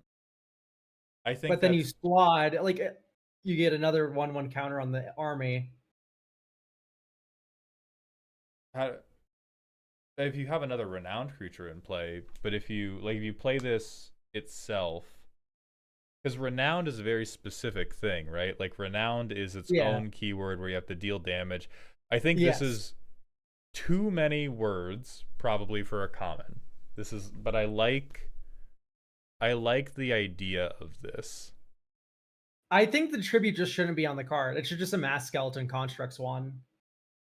Maybe be a 1/1 with squad. It's kind of cool to Yeah. amass X times, where X is the number of renowned creatures you control. Mm-hmm. That could be neat. All right, and then Kavalos Death Rider, a 3-mana 2/3 with squad. Flanking. Whenever a creature without flanking blocks this creature, blocking creature gets -1/-1. Tribute. When this creature enters, if tribute wasn't paid, put a flanking counter on target creature you control. See, like I think this is a legitimate choice that somebody might have to make. If Oh, I have a 5/5. Do you want me to get unblockable on my 5/5, or do you put a +1/+1 counter on my 2/3 unblockable? That's all right. Yeah, that's how draft always goes. Is my opponent always has a 5/5 when they play their 3-mana 2/3. I'm trying to think about how this would feel if, because I've been drafting a shitload of Final Fantasy. If I saw somebody play this, I think the thing. Oh, I see. I see. I was thinking of horsemanship. I don't know why. Oh this yeah, is no. fun interfacing. Alec, we checked. I understand the idea of tribute.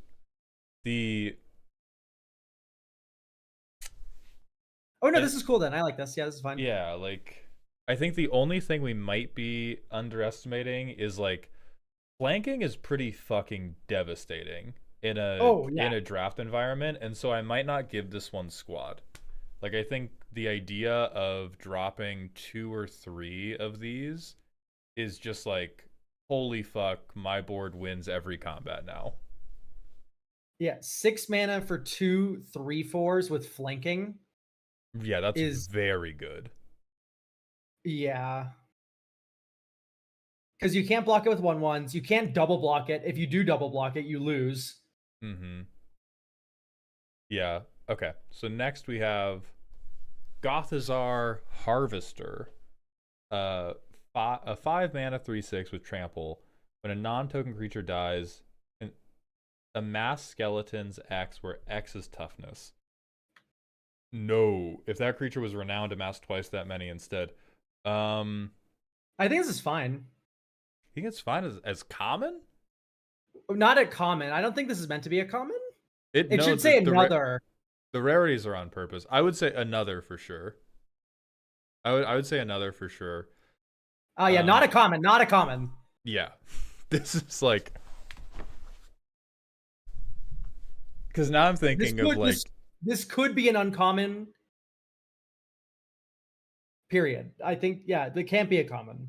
Yeah. But yeah, that's a neat effect. All right, then Necropolis Stalker. It's Esper or 2. So potentially 4 mana 4/4 renown 1.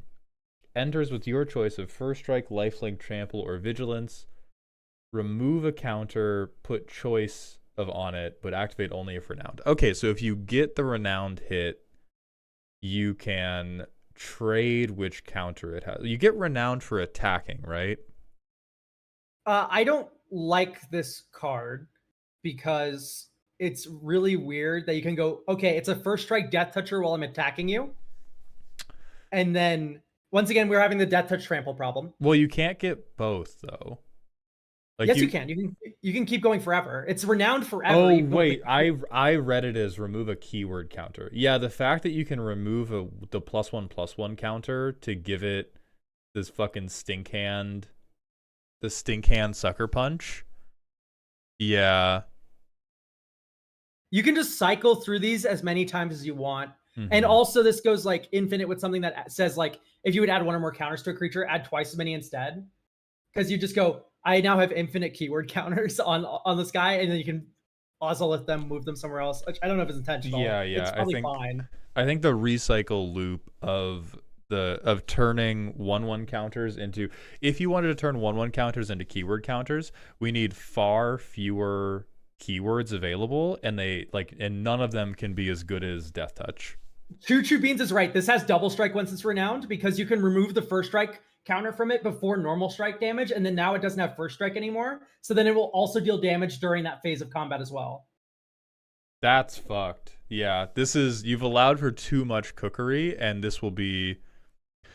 I realize I think a thing we need to separate for you is something can be supposed to have stuff for flavor or because that's how they feel, and that is always going to run into what are the realities of what the game has the capacity to support, because the game that we have does not have the capacity to support a creature that can do this, even if they're supposed to be toolboxy, because the toolbox is too good. Okay, creatures losing first strike doesn't do that, I guess. All right, I'm thinking of the ninjutsu sort of thing where you can hit with Thalia and then ninjutsu back Thalia. But yeah, I guess it doesn't work then. Or maybe it does. I don't know. There's an argument in chat now. Yeah, sorcery speed might help it, but the 1/1 counter, working with 1/1 counters hurts it. But yeah, this is the type of thing where it's this would be a very cool mechanic in a video game. If there was a way to switch around these abilities in a beat 'em up video game, it would be fucking awesome, and it could be balanced very well for PvE combat. For PvP combat, where we are hoping for this to be where the toolboxes have to be reasonable for both sides. Yeah, they'd print this in Alchemy. Alec, man, you could now get hired as an Alchemy designer for MTG Arena. Next, we have, and there's 2 in here. We're about to be coming up on ones that have edited cards, and so I'll pull you to those when we get there. But now we have Arch Cavalos Xanthos, a 4 mana Esper 5/4, first strike, double flanking. Just say this creature can't be blocked. Hands and knees, just say this creature can't be blocked. Horses, you motherfucker. whenever they attack, if it's the first combat phase, you may remove 12 counters from among attacking creatures you control. If you do untap all of them after this phase, there's an additional combat phase. Does Esper get extra combats? White is tertiary extra combats. Okay, Technically, there is the one Bant card from Alara, a Finest Hour. It says whenever a creature you control attacks alone, you get an extra combat after this phase. It did its Bant. So okay, technically, it's possible.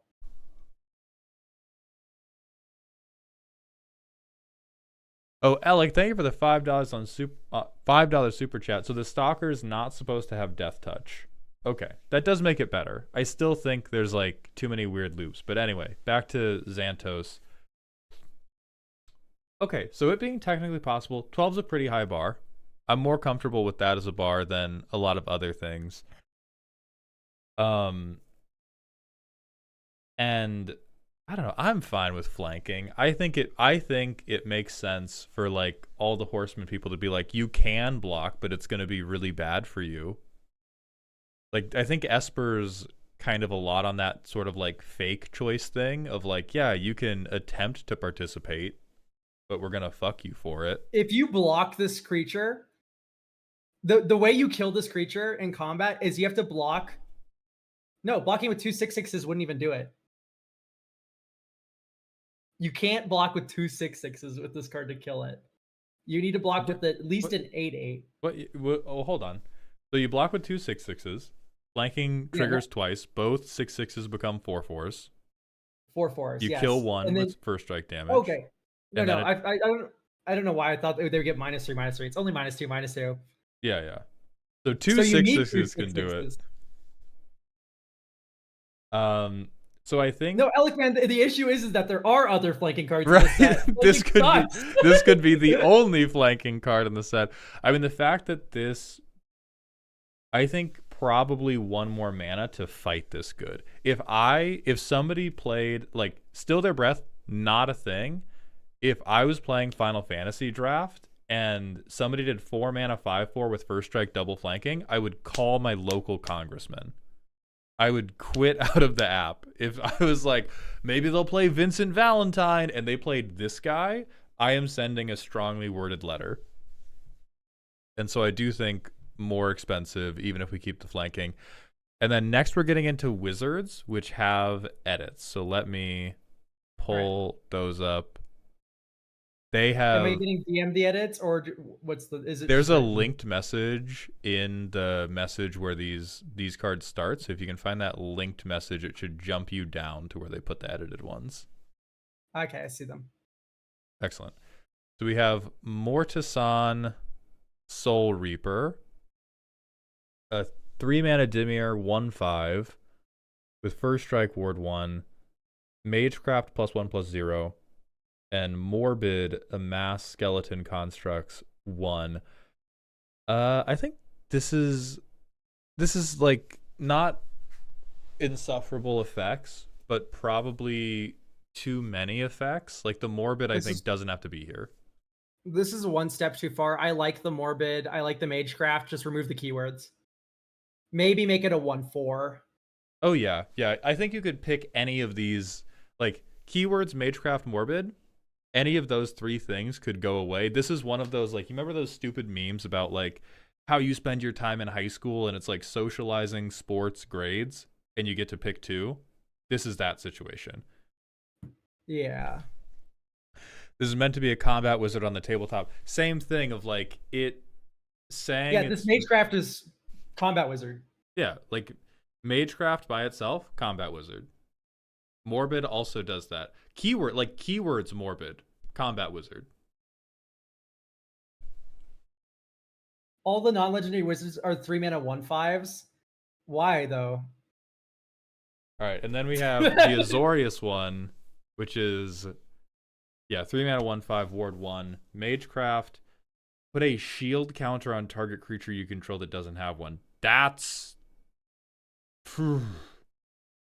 whenever one or more counters are removed from a non-land permanent you control, draw a card. I reject this one only on the basis of the best draft sets I have ever played are the ones where removal matters and is usable. And this card just says like all my stuff stays forever and you draw me cards every combat. Yeah. It should maybe be mana gated if you wanted this ability. So take off word 1 and then mana gate the Magecraft. Whenever you cast or copy, you may Yeah. pay 2 if you do put a shield counter on target creature. And then the second ability, oh, my shield counter that I paid 2 mana for broke, I get to draw a card. That's like on par with a clue.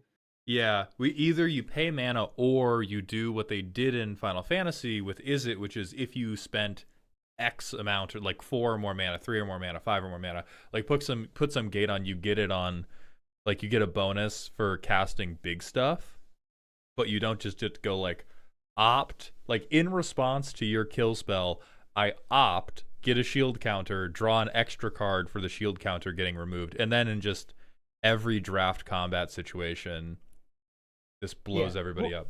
Whereas like 2 in a blue, scry 1, draw a card is good after you play your 3 mana. Once again, this should probably be like a 1/3. Yeah. All right, then we have the Orzhov one. Also ward 1. When you cast or copy an instant or sorcery, put a renown 1 counter on target creature you control that doesn't have one. So it gives the renown 1 keyword. Whenever a creature you control becomes renowned, amass skeleton constructs X, where X is the number of +1/+1 counters put on the renowned creature. I don't think the yeah, cool, I'm questioning how complicated. Like, I don't think the things you want here are bad.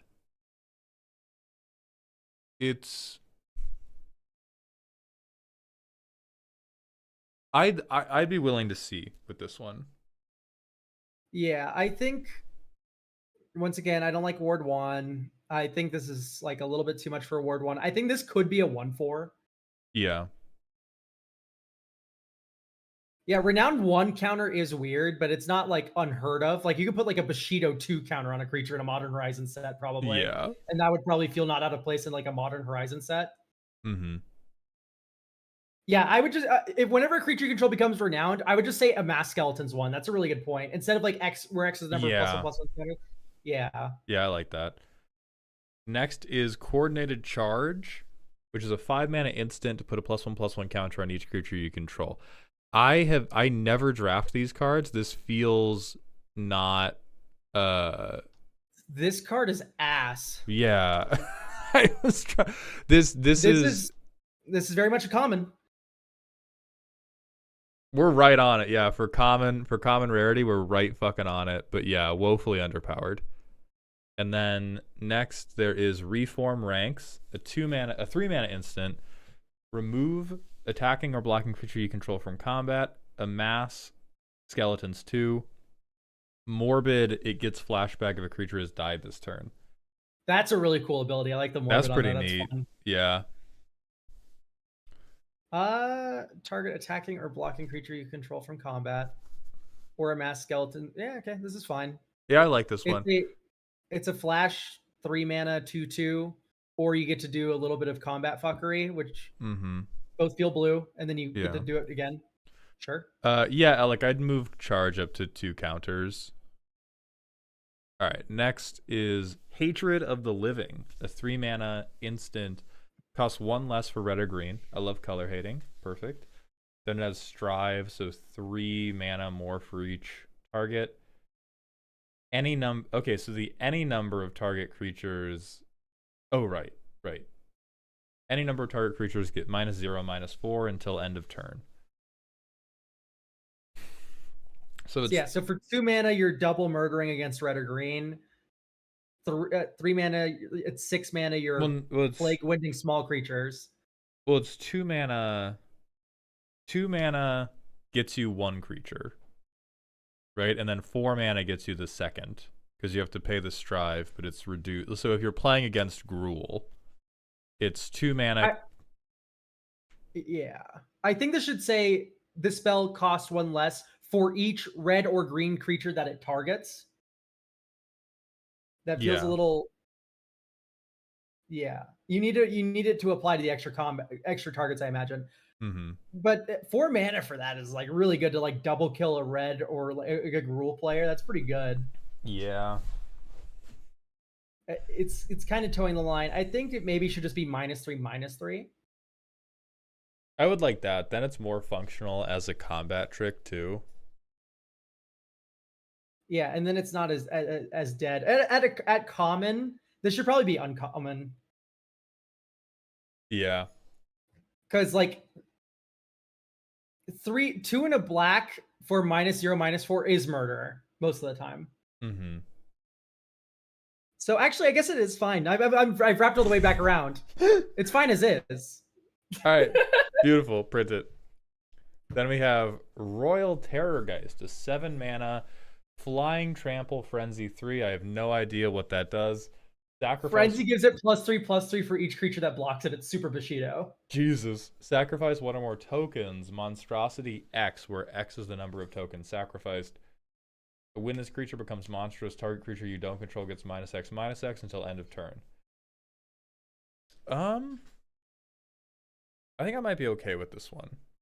This is so you get to, if you amassed a bunch of skeletons, you get to consolidate.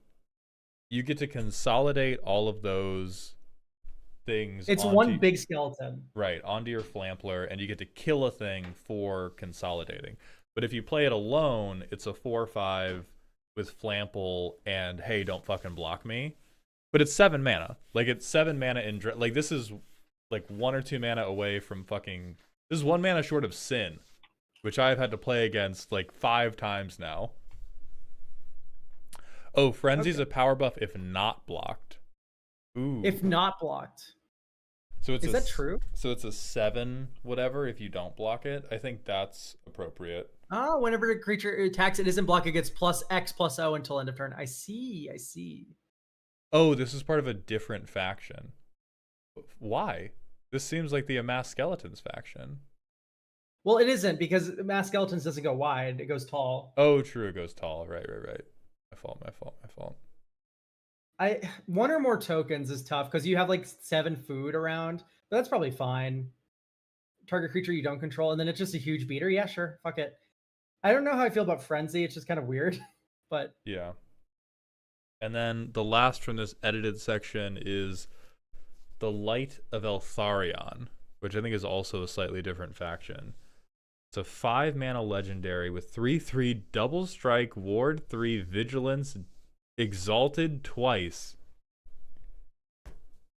On damage, return elf with mana value equal to or less than damage dealt from grave to battlefield tapped. So 5 mana attacks as a 5/5 double striker with Vig, which means it can block as a 3/3. Uh-huh. And then you get to return elves. Like, If it you should end. It should probably just have exalted, and then maybe like, yeah. If you set no deck minimum for draft, I would draft a 10-card deck that had this and 9 lands and would win. Yeah, this is incredibly good. Yeah, hello, Alec, man. So double strike 5/5 ward 3 vigilance. Yeah. That's recurring equal to damage. Like, even because Squall is a 3/4 who only has double strike when he's attacking. Well, I mean, he can give double strike, but it's only double strike on attacking. And you only get to recur 3 or less no matter how much damage you deal. Yeah, but the recursion on double strike is the same for Squall. I think this guy should die. Apparently there's notes, by the way. There is notes, but it's not down at the edit. I think the problem is these two are from different factions, and because they were submitted as factions, wherever this guy's notes are not where I was pulling from. I think the note I'm going to leave on it is likely should just die. Yeah. This is yeah, so design notes for the Light of Eltharion. I found it. This might have to go to the Commander exclusive zone since I think 3 white pips is reasonable, but no, it's not. I think this is too good. Like a 5 mana 5/5 double striker. Like, look at Squall, like you said. Mm-hmm. Squall is really good. I mean, I think not giving him access to black is one thing. I think limiting it to commander play helps, but it's still a real holy Jesus moment. All right, so we're gonna go back up to part 2, which is here. I'm gonna copy the message link to you.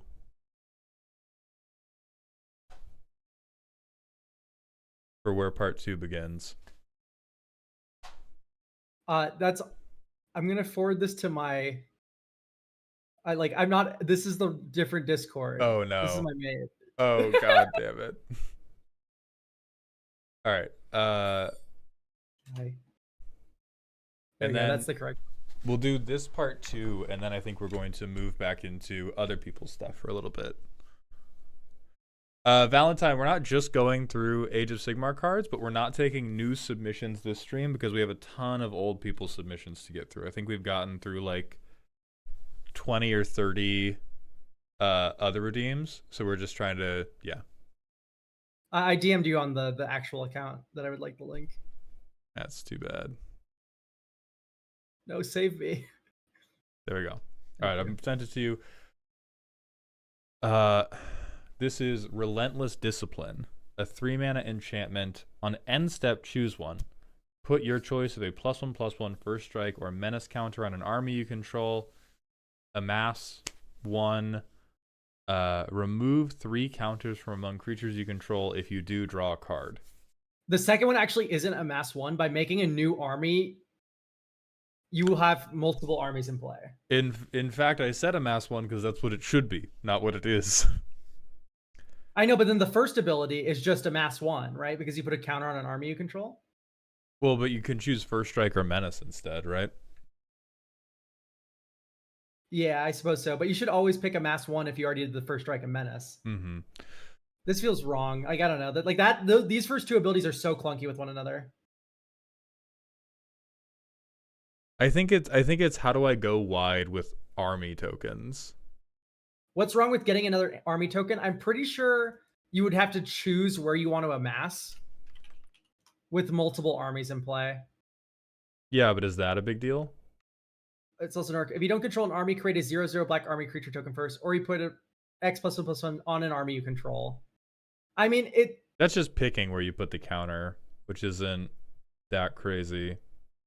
It's just weird. I don't know. If anything, it makes me think that the army isn't disciplined. The fact that they're like in separate squadrons that are just like different sizes. Yeah.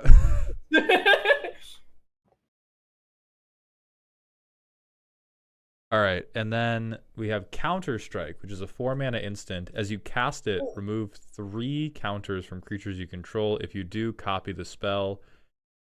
Put a first strike and 2 +1/+1 counters on target creature you control. So you get a counter rebate? You get a counter rebate, and it's you trade any 3 counters for first strike and 2 +1/+1. Which, okay, so I'm gonna not think about the copying thing first. I'm gonna think about just 4 mana, put a first strike and 2 +1/+1 counters on target creature you control. That's an uncommon card, I would say, because you win combat, and your creature's permanently bigger and first striked.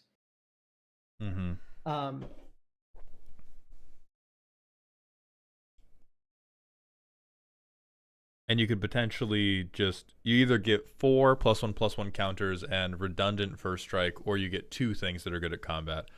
I think that's okay. I think that's like a neat combat trick that it would not be offensive to see. Yeah, you go -3 counters for +1 counter in first strike if you did the minus counters mode, and you can spread them out. Yeah, that's fine. You can do this with Saga creatures. That's true. You can remove counters from Saga creatures. Oh, 4 counters. That's actually neat. And then 2 of these we already saw because they were ones with edits on. So we go down to Morghast next, which is a 5-mana Dimir creature. A 4/5 with flying and ward 2. Whenever it enters, choose one that hasn't been chosen this turn. Destroy a creature or enchantment. Draw a card. Amass 1.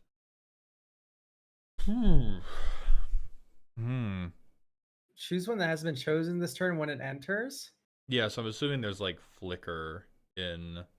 But then it's a new object. Oh, right. Yeah. So choose one that hasn't been chosen this turn is. It doesn't prevent flicker, though. Yeah, Alec, it man, it's a doesn't new prevent object. flicker. Yeah. Even if this could be flickered, it would be fine. It's a murderous chupacabra.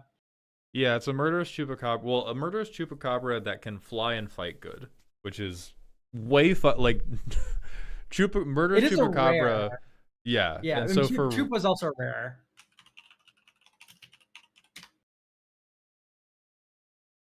Murderous chupacabra, by the way, bomb in draft. Mm-hmm. So I think flying Ward 2, way better at fighting. Same thing. Yeah, so do enters if it was cast. Oh, no, it's not coming. If you want to prevent flicker, enters if it was cast. And then fixed. Yeah, if it was cast is the way to counter flicker. And then this is strong. Good in. I think, honest to God, you could just flicker this and it would be fine. We get Noxious Gear Hulk for 1 more mana. That's true. Yes, April. We are looking at viewer submitted cards right now. All right, Yeah, then we have Immortus Guard. This is a mythic rare. Oh boy. And it has the words of a mythic rare. A 5-mana 3/6 with double strike, soulbond, and vigilance. As long as Immortus Guard is paired with another creature, the creature it's paired with gets ward 3. And whenever a counter of any kind is put onto this creature, you may put that many creatures onto the creature it's paired with. This goes infinite. Oh, god damn it. Yeah, just with as soon as one creature gets a counter on the soul bonded thing. Whenever a counter of any kind is put onto this creature, you may put that many counters onto the creature it's paired with. Yes, it does, Lunar because you put a counter on one, and then the other one, and then the other one gets a counter, right? Oh no, it only they both gives, have it in no. The pairing only gives the other thing ward 3. So pairing it gets, so you have A and B, and this is A. B gets ward 3, and this guy gets to, like, if you put 3 counters on Immortus Guard, the pairing allows you to put 3 counters on the thing it paired to. This is just confusing. It's just.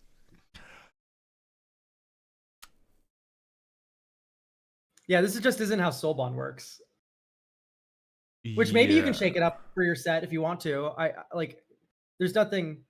It's just. Yeah, it's just that Soulbond typically works around, like, they both get this ability, and so it's just like gonna be the only Soulbound card in the world that operates this way.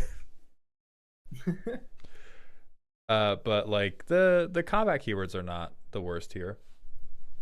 Yeah, no, like I like the intent of this design, but. And then we have, all right, we're gonna move on to Ranks Unbroken, a 3-mana Azorius enchantment. Whenever one or more counters are removed from creatures you control by the ability of a permanent you own, or whenever one or more time counters are removed from a card you own in exile, amass X, where X is the number of counters removed this way.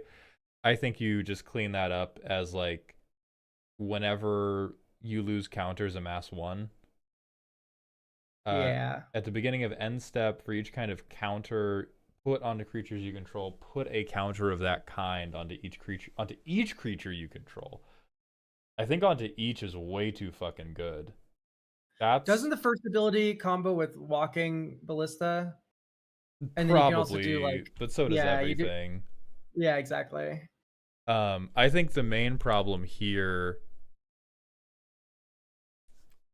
is, like, this is, I amass 1, I put a 1/1 counter on everything I control. Yeah.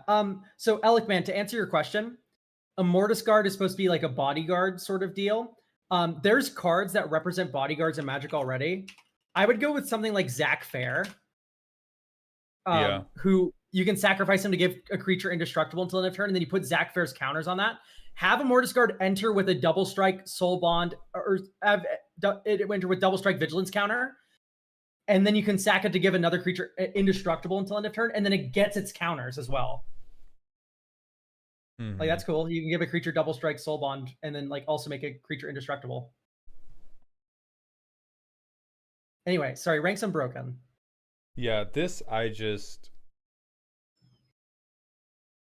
I think this is a lot of words and gets out of control really, really quickly in a amass thing.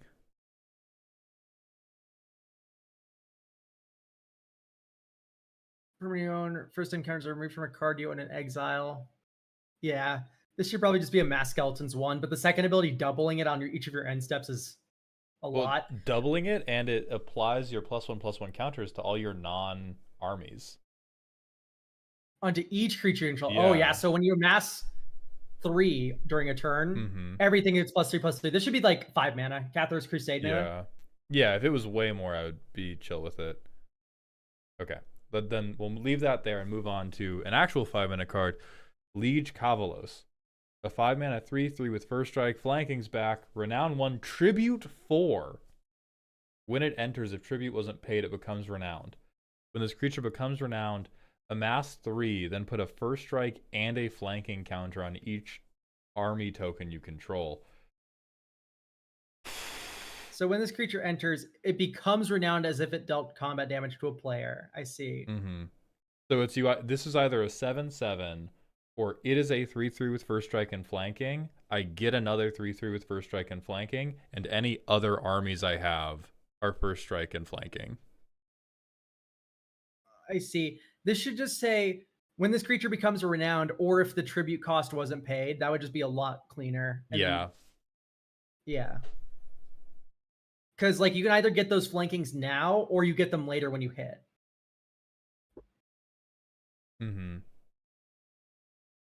Oh, that's true. Even if you pay tribute.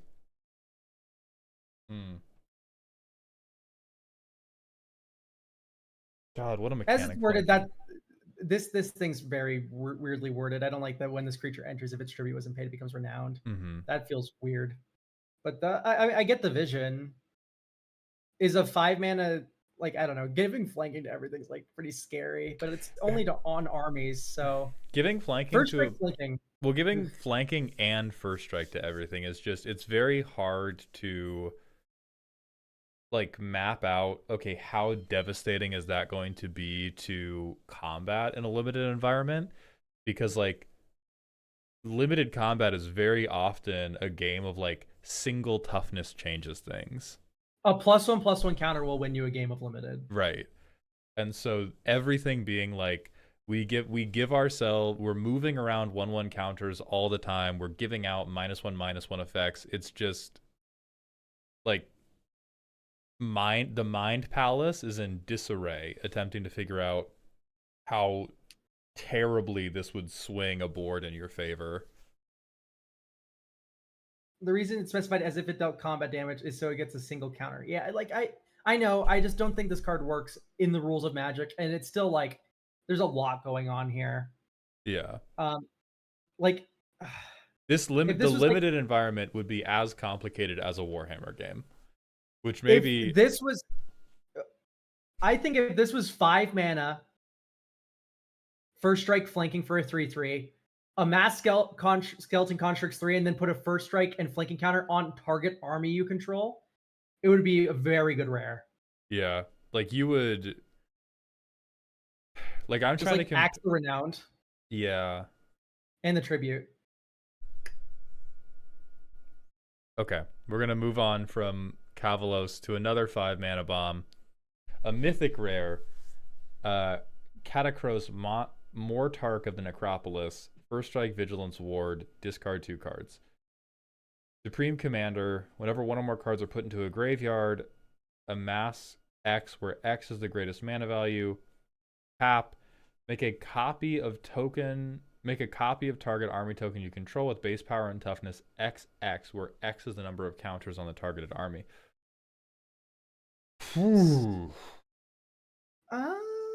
Okay. So, I mean, for ward discard 2 cards is like unfucking killable most of the time. First strike vigilance, supremely good. And it's first strike vigilance if I ever remove anything or have an army token, I have a very good blocker who can grow my board over and over again. That's very I think solid. if you remove the create a copy of target army token you control, this would just be a fine card. Oh yeah. The last ability can just go. Mm-hmm. And the reason why is compare this to Sir Conrad the Grim. Now, Sir Conrad, believe it or not, is a fucking uncommon.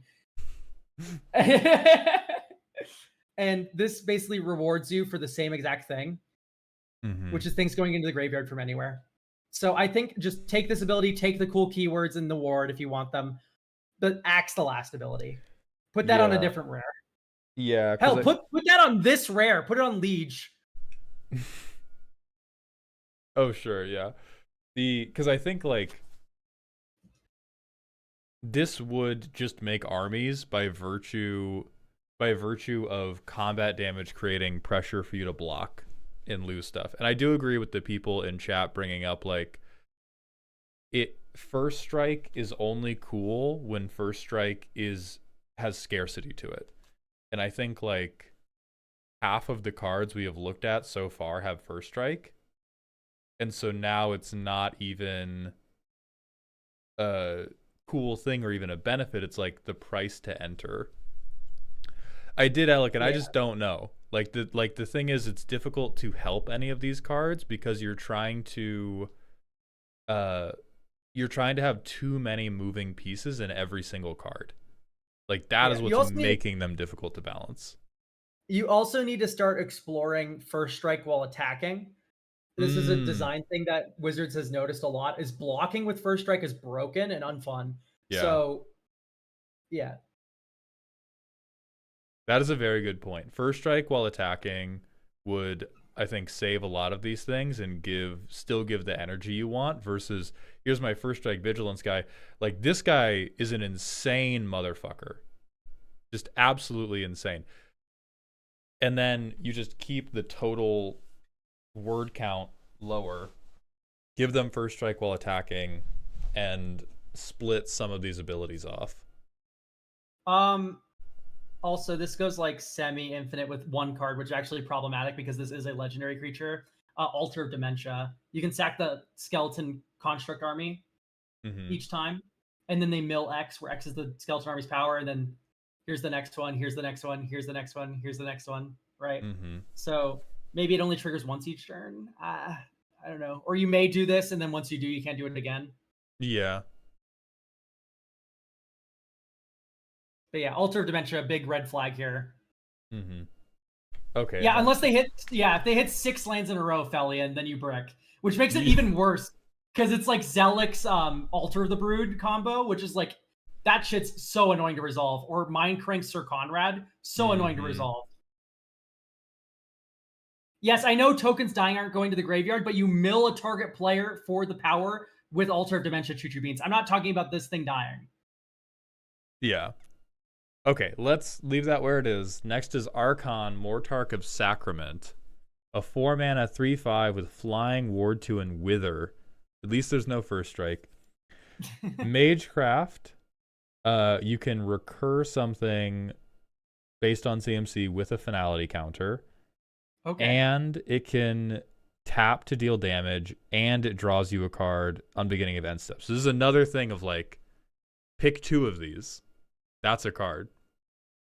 Of the 4 categories of the keywords you chose, the direct damage, the morbid effect, and the Magecraft effect, pick 2, and that is just a whole card. That's a whole ass magic card. I agree. Yeah, compare this to Extus, right? Extus has that Magecraft, but it goes to hand. Well, Magecraft to hand, and it's not based on CMC. Yeah, you can get anything back, any legendary, I think, or non-legendary. I forgot what Extus says exactly. So Like even just like flying ward 2 and the magecraft, because the wither's meant to like deal with Hand of Dust. But like flying ward 2, maybe death touch if you wanted to get spicy with it. Magecraft, this ability. Yeah. That would be it. Yeah. Like the death touch can represent the Hand of Dust. Because I'm trying to think of like if we look at like Vincent Valentine, incredible limited card. I don't think anybody really felt like this Vincent was a big flavor fail. And he does one fucking thing, which is get big when something dies. And then he can become a guy who hits you. And that's all he does. Like we need to see far more cards that have this level of word count. Like this is a rare, it's a very good rare. And all he fucking does is beats your ass and gets big versus all of these guys which have like, you know, 5 different, they each come with like 2 personal Swiss Army knives, which would be okay if they were the exception, but they're the rule. And then there is one more land we're going to look at, and then it's manual ad break, and then we will look at some of the cards from other submitters. Yeah, Elegant. So don't worry about keeping Death Touch as limited as possible because everything has first strike, so it counterbalances it out. Mm-hmm. Because nothing dies to Death Touch because everything has first strike. Right. Okay, so we have Gothazar Ossiarch Capital. ETB's tapped unless you control a legendary or one or more armies. Taps for Esper, 4 mana, amass 3. I need to look at lands that amass because I don't know if 4 mana amass 3 on a fucking land is good. I feel like, I mean, things that spend mana without having cards in hand, incredibly good and limited.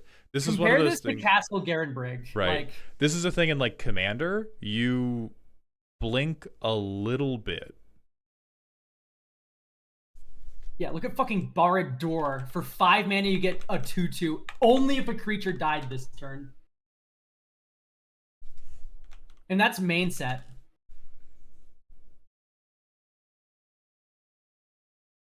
Oh, yeah.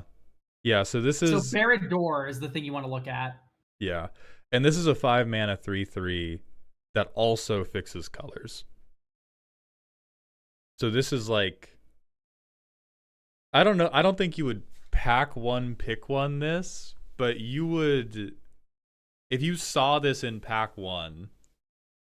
Or if you saw this in pack 1 of a Final Fantasy set, not of a set that had Catacross that you could take pack 1, pick 1. If you saw this in Final Fantasy,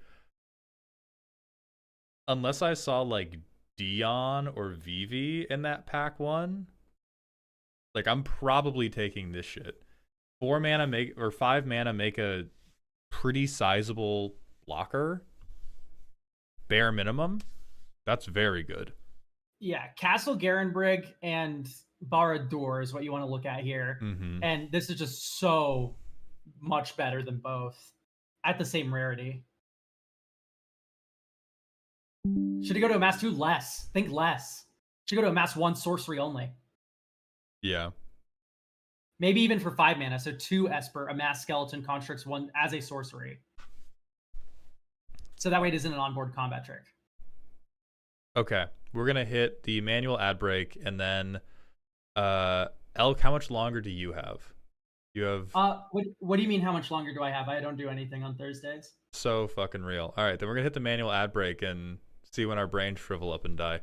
Vindicated Entertainment, thank you for the Twitch follow. I'm going to go use the bathroom again. Yeah, it's time for a little snack for Elk. A little snacky time. Yeah, if I'm back fast enough, I'll start doing the New York Times connections, I guess. Beautiful. So the people we're looking for next, I'm going to just call these out while Elk gets their snacky. We have a card from Alexi Kitty. We have a card from Mojo Man. We have 2 cards from Luna Matika, who I believe we've seen you in chat. So Luna, you may be up next. And then after that, it's Eldrazi Dragon.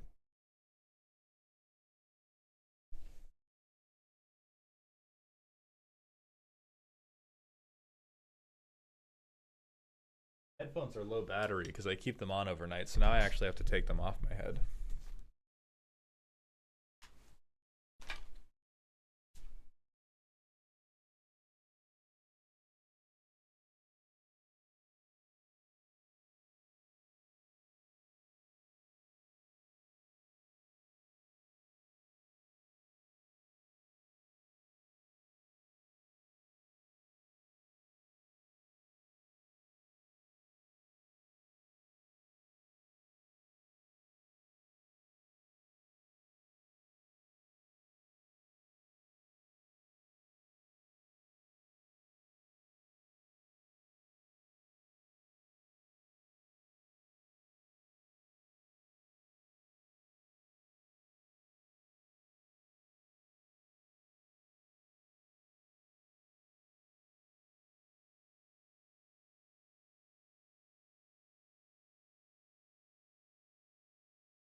Okay. What on earth sounds like neglectful Dom problems?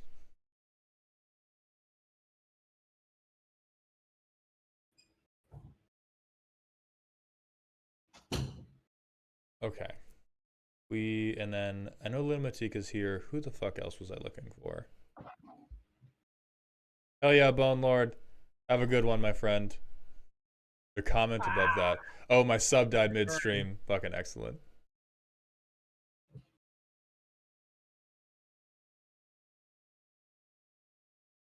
Okay, yeah. Lunatica is here.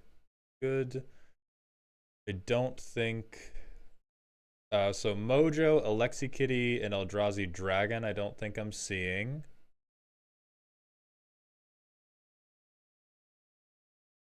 Yeah, that is correct.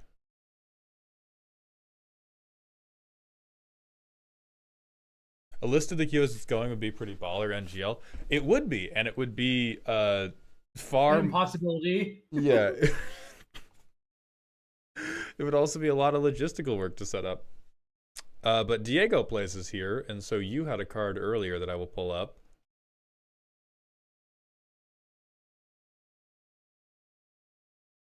So, Elk, I'm going to send you this card directly, since Okay, I've that already works. done the jumping around. So this is Diego plays, and then I will go back down to where we pick up after this. Okay. Yeah, I'll just open it in a new tab. Will work out. Oh, you sent it on my actual thing. I see. Yeah, I did it the right way.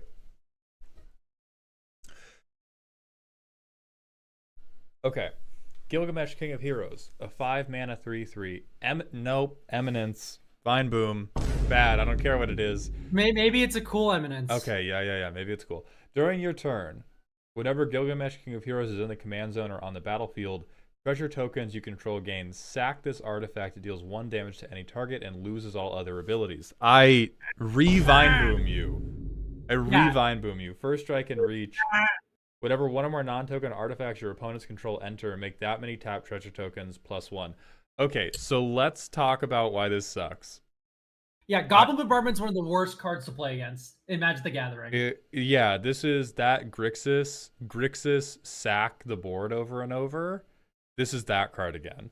I have no idea who the fuck we're referencing, so I'm sure this is an incredibly faithful adaptation. The outcome of playing this card is I play the world's most annoying Boros Voltron deck, and I eventually kill you with 21 commander damage after just like forcibly preventing you from resolving any creatures ever. It shouldn't even be pay 1 mana to deal 1 damage to any target. Dude, that's makeshift munitions. Like, that's also a good card. Mm-hmm. Makeshift munitions and Goblin Bombardment are fucking miserable to play against. And if you disagree with me, you've never played against Goblin Bombardment before. You've never played against it. Yeah. Either that or you're 3 creature Andy, only Spellslinger.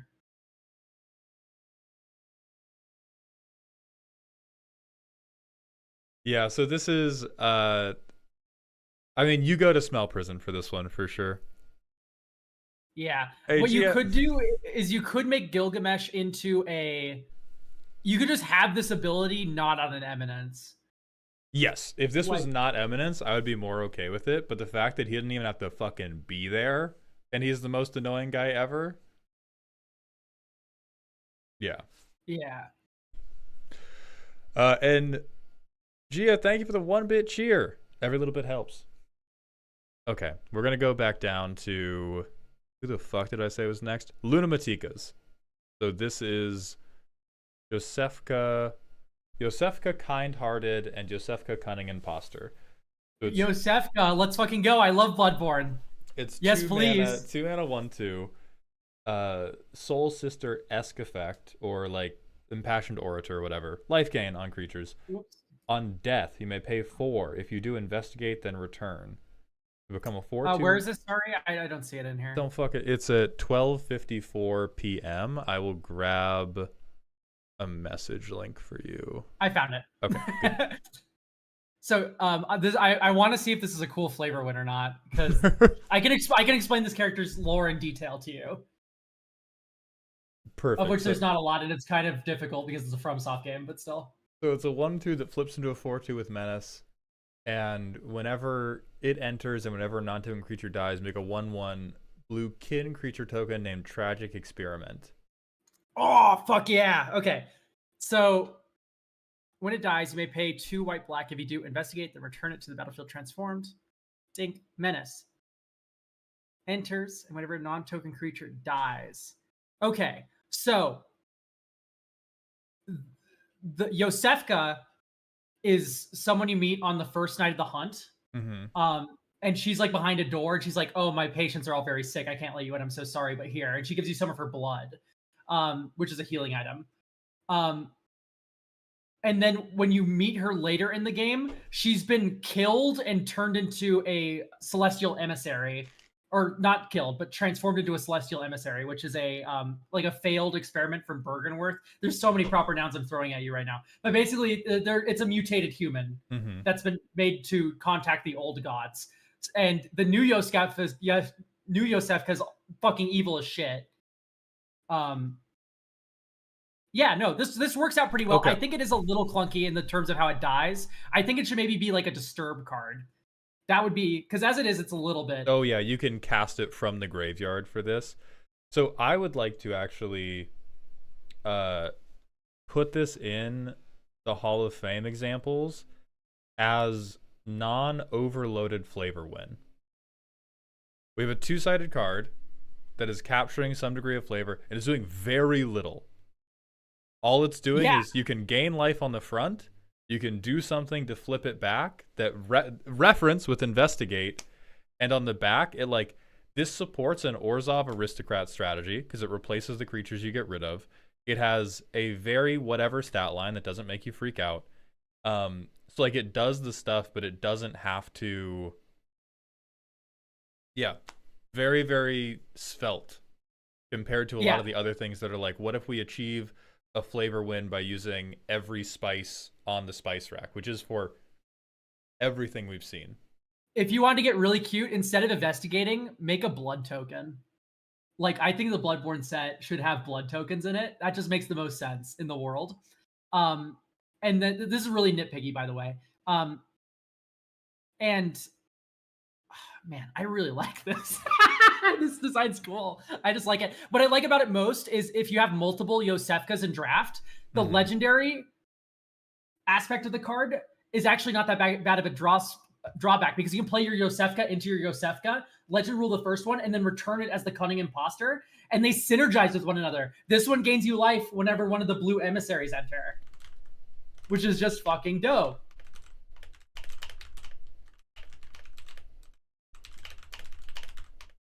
Yeah, I like everything about this. Wow, great job. Hooray. Yeah. I also love Yosefka. Type shit. Can you send in Eileen the Crow, please? And then we're looking for Eldrazi Dragon, but under Dragon there is Glass Geo. This is right on the other side of Common Rider Submissions Part 3. And I see Glass Geo in chat, so we're gonna fucking get you. Rule of Coin, a 1-mana white enchantment. Council's Dilemma. Ooh, I love voting. Each player votes ink or coin on upkeep. For each ink vote, the voter draws a card. For each coin vote, the voter creates a treasure. Then, if either get more votes than the other, you draw a card and create a treasure token. Okay. So, we're so close here. I love voting. This does not do enough for you. I think if we want to do it, if we want it to be like there's a chance I don't win, because I do understand that like heads I win, tails you lose is boring, and vote cards are often like, hey guys, you get to vote on whether you see me drink a soda or eat a pizza, and it's not engaging. Vote secretly. Yeah. The last ability, well, they're still going to conspire against you, but you wouldn't, of course, know. The last ability of this is never triggering. This is a white Phyrexian arena that in terms of that it groups hugs, or you get to make a treasure token, but they're never, ever going to give you an extra card and a treasure token. Yeah. This was meant to be an attempt at a more fair smothering tithe. I don't think it's that at all, but I like what it is. Like, this is, sure, you had fungus. I like the penicillin that we have here. But I think this is you. It's what Elk said. I think it's more interesting with secret votes. If you axe the last sentence of this and then have a static ability at the top that says you get to vote an extra time. Or that, yeah. Then it's draw 2, make a treasure, or draw, make a treasure, or make 2 treasures, or draw 2. And then everyone else gets to draw as well. It's basically a worst version of cut a deal, but you get it every upkeep. Yeah.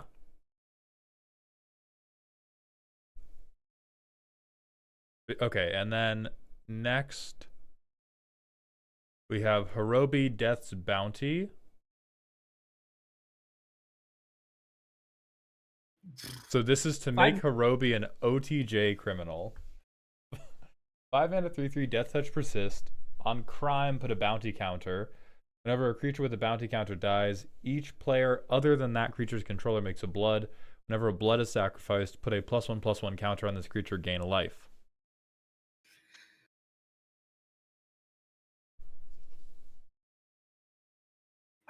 So I hate that it doesn't work the best with original Hirobi. I mean, it kind of does, right? Like, whenever you commit a crime through original Hirobi works the best with making people hate you. I'm so down to see it be different. I'm so down to see it be this first ability actually does work really well with Hirobi because you can put a count, but it doesn't target.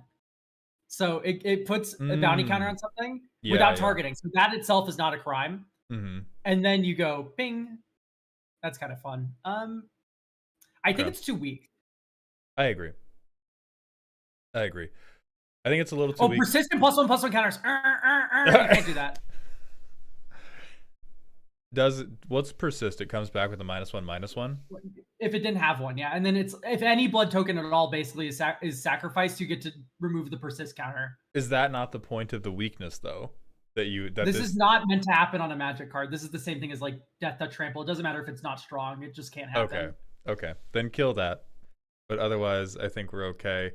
And then the next people we're looking for are Gorbash, Maxis, and Hellcat. I know Hellcat is here, so we're gonna hold out for Gorbash and Maxis, and then we can get Hellcat next if they're not here.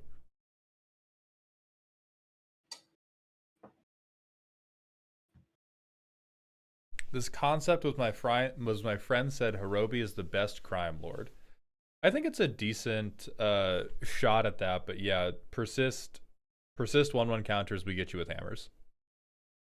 Yeah, it just doesn't work, even if it isn't that strong. Like it's just not meant to do that. Like I would axe persist because I like that last ability quite a bit actually.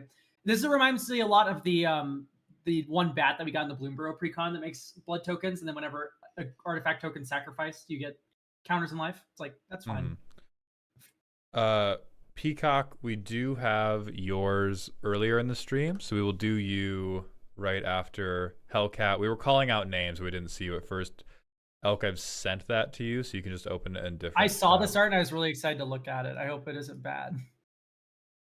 Okay, so first we're gonna do.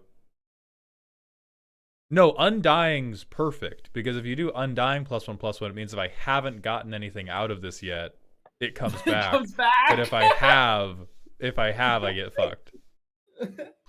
Okay, so for Hellcat, this is V1 Blood Engine, and 8 mana, 3/3, Machine Demon. This looks like a Chainsaw Man thing. 5 Phyrexian mana monstrosity, 3 haste whenever you cast or copy a non-creature spell. So Magecraft +2/+0, and it deals damage equal to power to any target. Hammers, hammers, hammers, hammers. Oh, it's ultra kill. Still hammers. So any non-creature spell, I shoot for 5. My second non-creature spell, I shoot for 7. My third non-creature spell, I shoot for 9. Every fucking Storm player just blew their jeans out. Well, actually, you shoot for 8 first because you always pay 10 life. Oh, right. You pay 10 life to monstrosity. Yeah, yeah. No, instant hammers. This is way too fucking good. I think even on cast, I think if copying didn't do it and only casting did it. Yeah. So look at a card like Type Dragon, O damage, O spell, cast, counter. Caldera Pyramaw. It's 3 red for a 3/3 dragon with flying. And whenever you cast an instant sorcery spell, you put a counter on this creature, and then it deals damage equal to its power to target opponent. Mm-hmm. So look at this card and realize your folly, because this will deal 4, then 5, then 6 on cast on an instant or sorcery.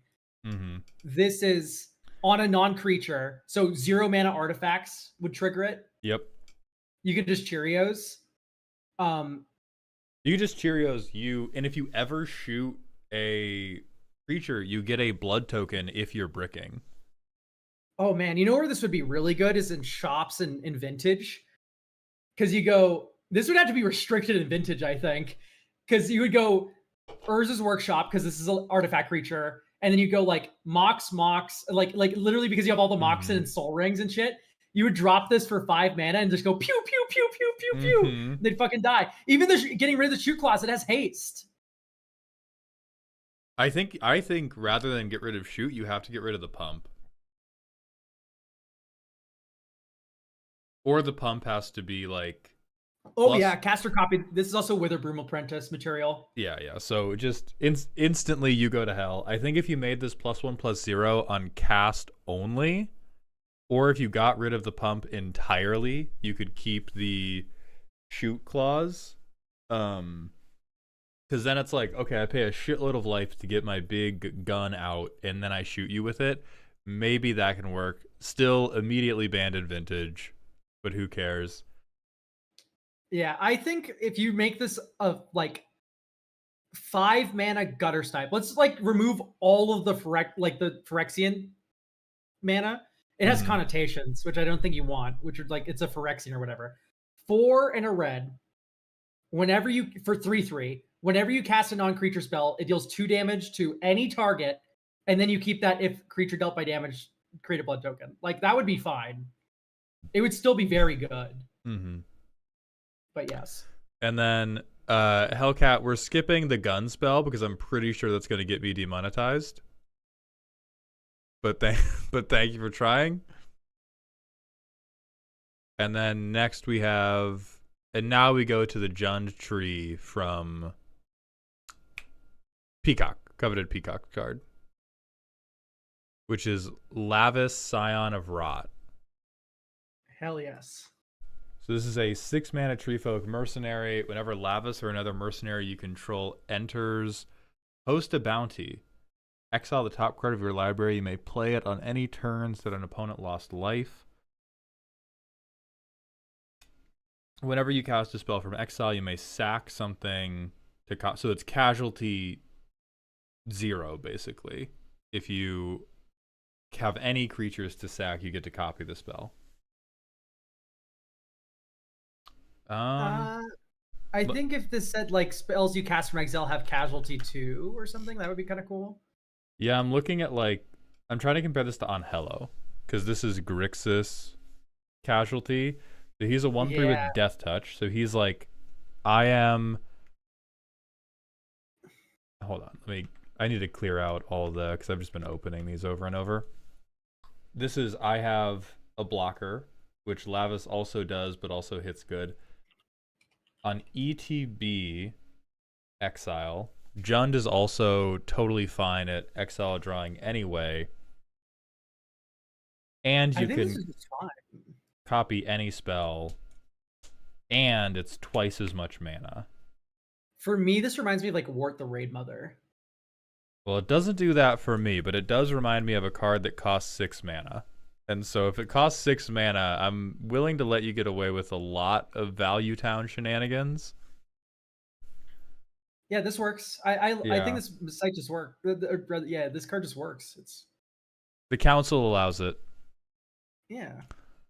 All right, and then next, we're back to Nathiator. So we skipped past the Henzi and Philia because we looked at that last time. We have.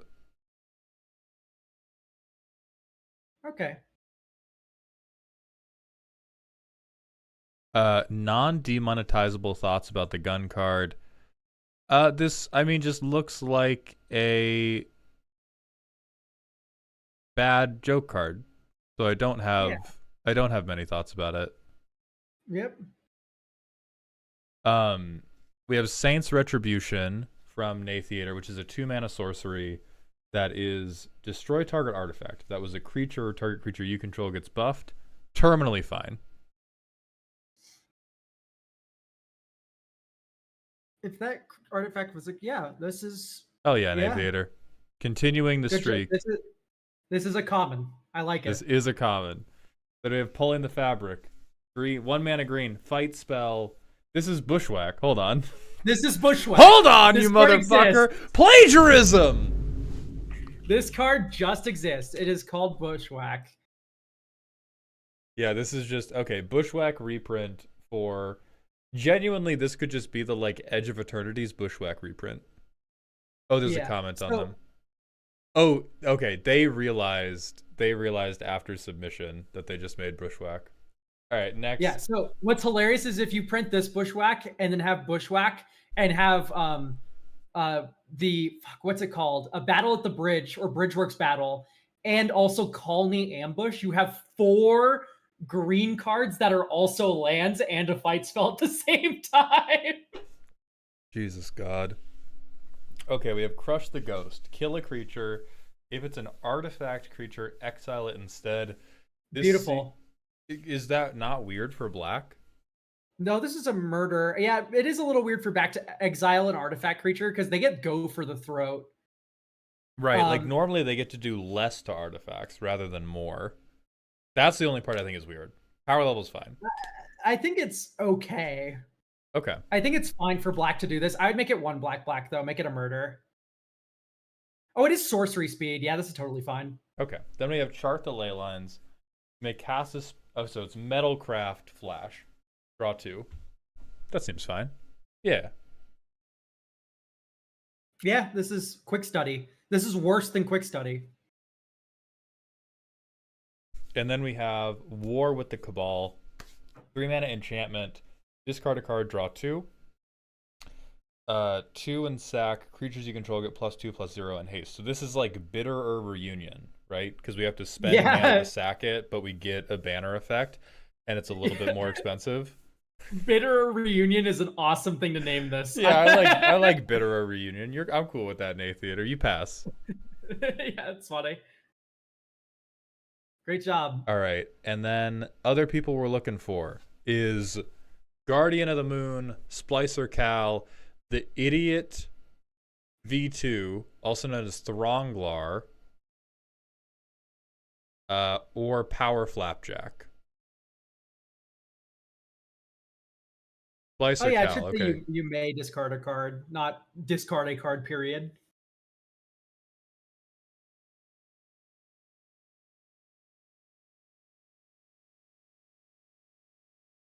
Splicer Cal, I do not see them as a batch. I see one you sent in at 109. And then that's the only one I see from you. So we'll start with that one. And then if we can find the other ones, we find them.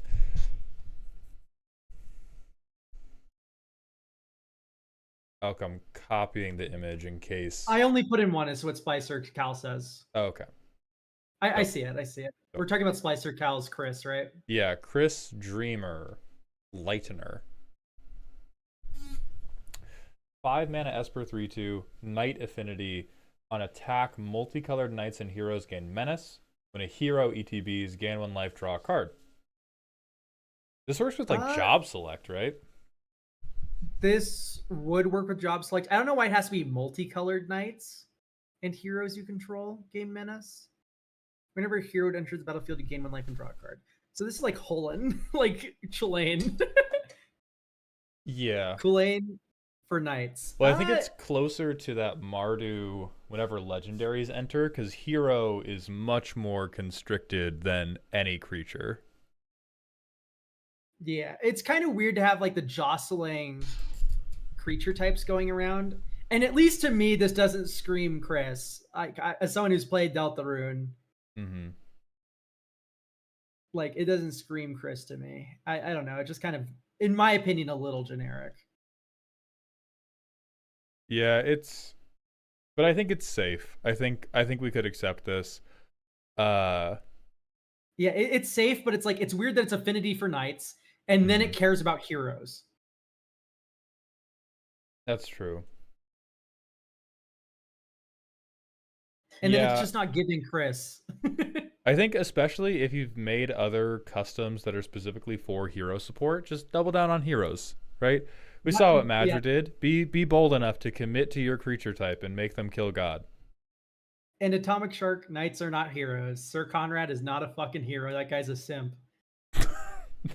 That guy's a bitch and I hate him. Okay. And then see who else. Also dies to Elishnorn. Yeah, SMH. that's everybody.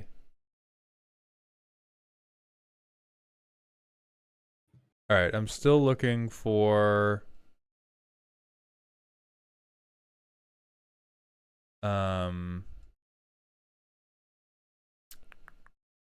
looking for Power Flapjack or Helios or Jeramu, who I swear to God I just saw a message from them being like, I'm leaving. Oh no, Jeramu is here in chat. Okay, so Helios, Flapjack, and Jeramu are all here. We will go Flapjack into Helios into Jeramu. Okay. So Flapjack's is Chosen Undead, 3 mana colorless legendary. Let's go. We have a Dark Souls card now. Oh yeah. If you have chosen a single color background and Chosen Undead as your commander, choose a color before the game begins. Chosen Undead is the chosen color. Choose an origin. You can have a class as a second commander. That's really very good. If this is on the battlefield, you don't have to pay commander tax for your class. This, I think, I see what you're trying to do here. You're trying to recreate the like Baldur's Gate like background situations. I don't oppose that intellectually. I think it's impossible to judge this card outside of seeing every single class card, because that's what's going to make stuff broken. Like this. This is true as well, because Dark Souls class just does not fucking matter, by the way. Now, Night Rain class, that matters. But yeah, Dark Souls class, this is just like, this card could be the Coughing Baby or the Hydrogen Bob, depending on what the classes do and what colors you're allowed to combine them with. But this is a cool thing you're trying to do, and if I saw a, like, secret lair for Dark Souls, this is probably how I would want it done. Maybe not. I might want it more like the knight, the mage, the like generic character classes, and then different backgrounds that you could mix with it.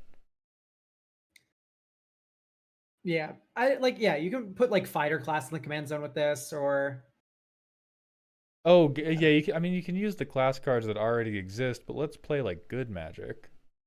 Like let's see some real shit. I mean, fighter class like Kellen's probably just better as a commander. That's like white red Kellen, that is. Flapjack, thank you for the 100 bits. It's a draft cube with classes as the commanders you draft.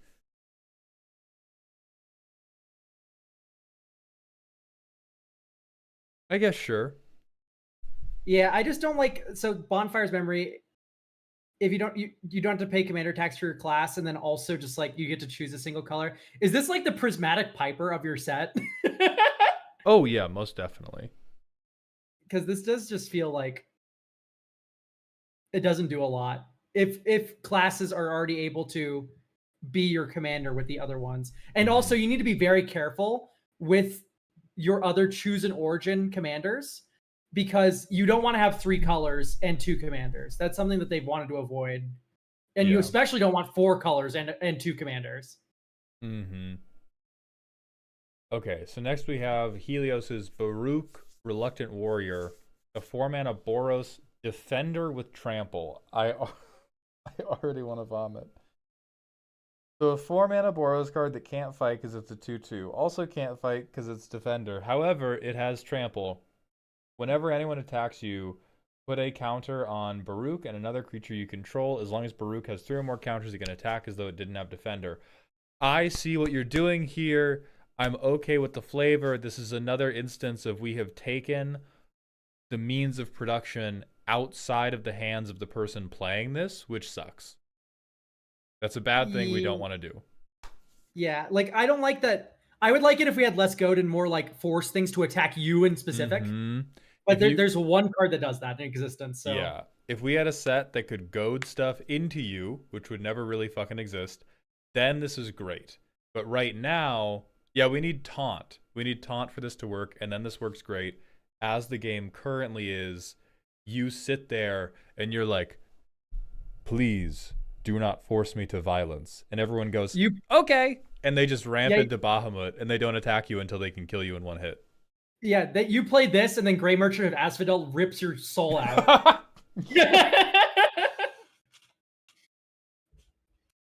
So yeah, this is another like, we sacrificed playability for flavor, which undercuts flavor.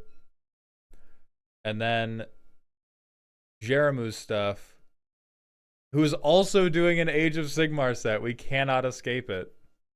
That's fine. Age of Sigmar. Well, I prefer 40k, but Age of Sigmar's fine. Okay, so we have a 1-mana 1/2. So Isharan Tidecaster. ETB, put a stun counter on land you control, which is interesting. Vigilance taps the flood counter a permanent. If it's a land, it becomes an island. Target creature gains island walk until end of turn. So tap to make something else unblockable each turn is... That's blue. It comes with a downside. You have to stun counter a land you control. So you skip turn 2. In a way, you can make your land drop and play another 1-drop. You can play another Isharan Tidecaster. Right. I'm trying to think if that downside is enough to mean anything. But this is a really funny card to saw in half for your opponent. Yeah.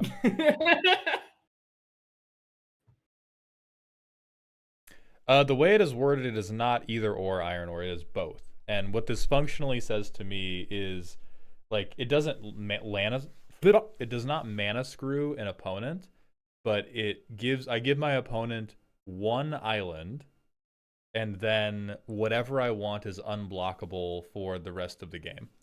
By itself, it is unblockable, as LEFA put in chat, because it has vigilance, so you can attack with it. Tap it. Yeah. So I think this is fine. I would want to see what the rest of the cards look like, because this does feel like a weird time spiral-y kind of design. Mm-hmm. So I want to see like more cards that care about tapped lands you control or unblockability, combat damage. That's what I want to see more of for this faction. Well, we're about to fucking get it, because the next card is Warp Grinder, an artifact that taps and sacks a land to add 3 mana. Ooh, how would I break this? Activate only once per turn is a very good thing that's saving you from hell.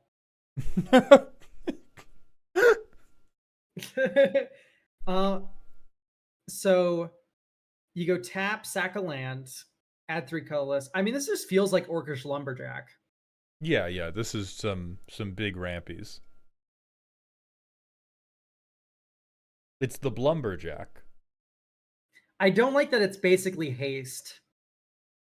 So you can go 1 in a blue. I would have it enter tapped, maybe. Yeah. Because I don't know if I like 1 blue, go up mana positive this turn. Mm-hmm. Yeah, mana positive the turns after. And you don't even have to sack an untapped land. And so you get, yeah. I would have it enter tapped. That's it. Yeah. Okay, next we have Black Coach. Just 3 mana 4/4. Flying, discard a card, make this vehicle an artifact creature. Whenever it deals combat damage, you may draw a card.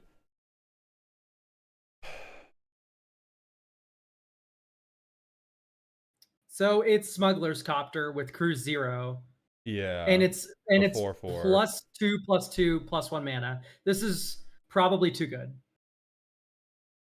Because this is okay. This is worse than Smuggler's Copter in the fact that it rummages instead of loots.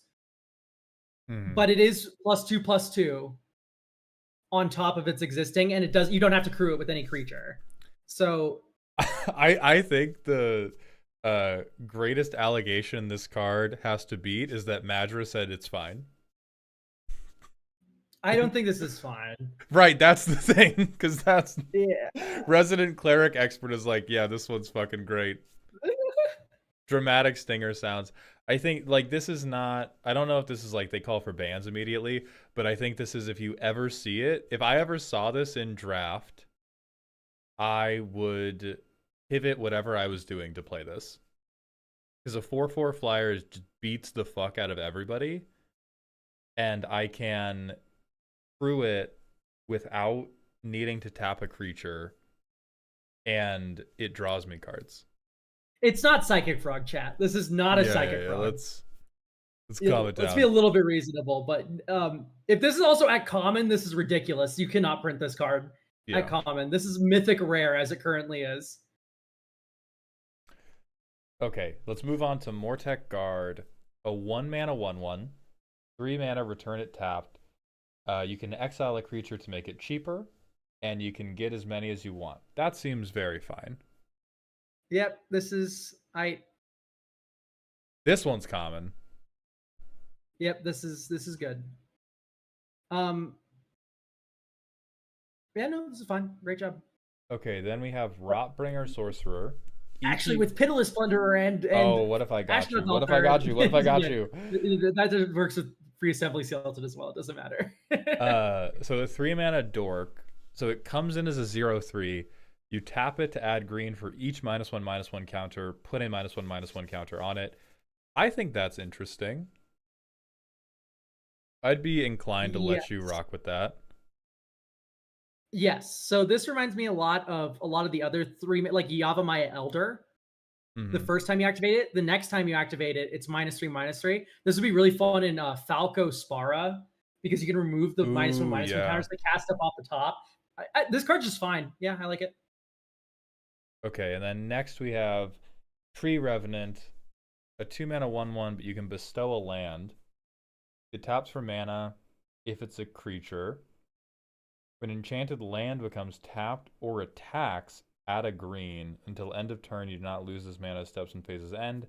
When this creature dies, it comes back as a land enchantment.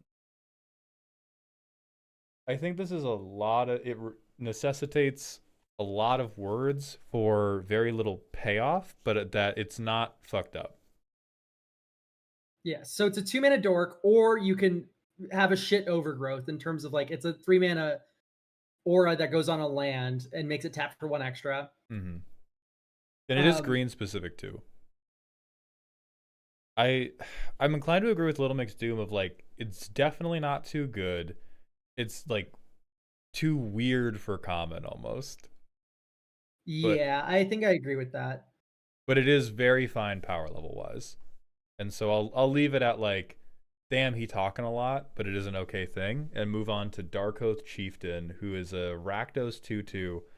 On attack, you may sack a permanent. If you do, exile top card of your library, play it until the end of your next turn. This is totally fine. Yeah. So compare this to something like Valley Glass ID Rat RB Fireglass Mentor. At the beginning of your second main phase, if an opponent lost life this turn, exile the top 2 cards of your library. Choose one of them until end of turn. You may play that card. So this one you don't need to connect with, but you don't get the option between 2. Mm-hmm. And then there's the sack outlet could be good or could be bad. And so yeah, and you have to sack a permanent as well. Yeah, Menace on this card would feel fine at uncommon. Yeah, Menace probably necessary to make him not get his ass beat. And I would not be surprised to see this word for word on a card that already exists. Oh yeah, by the way, he has 2 classes but no creature type. He's a warrior barbarian but not a human. He's about his fucking business.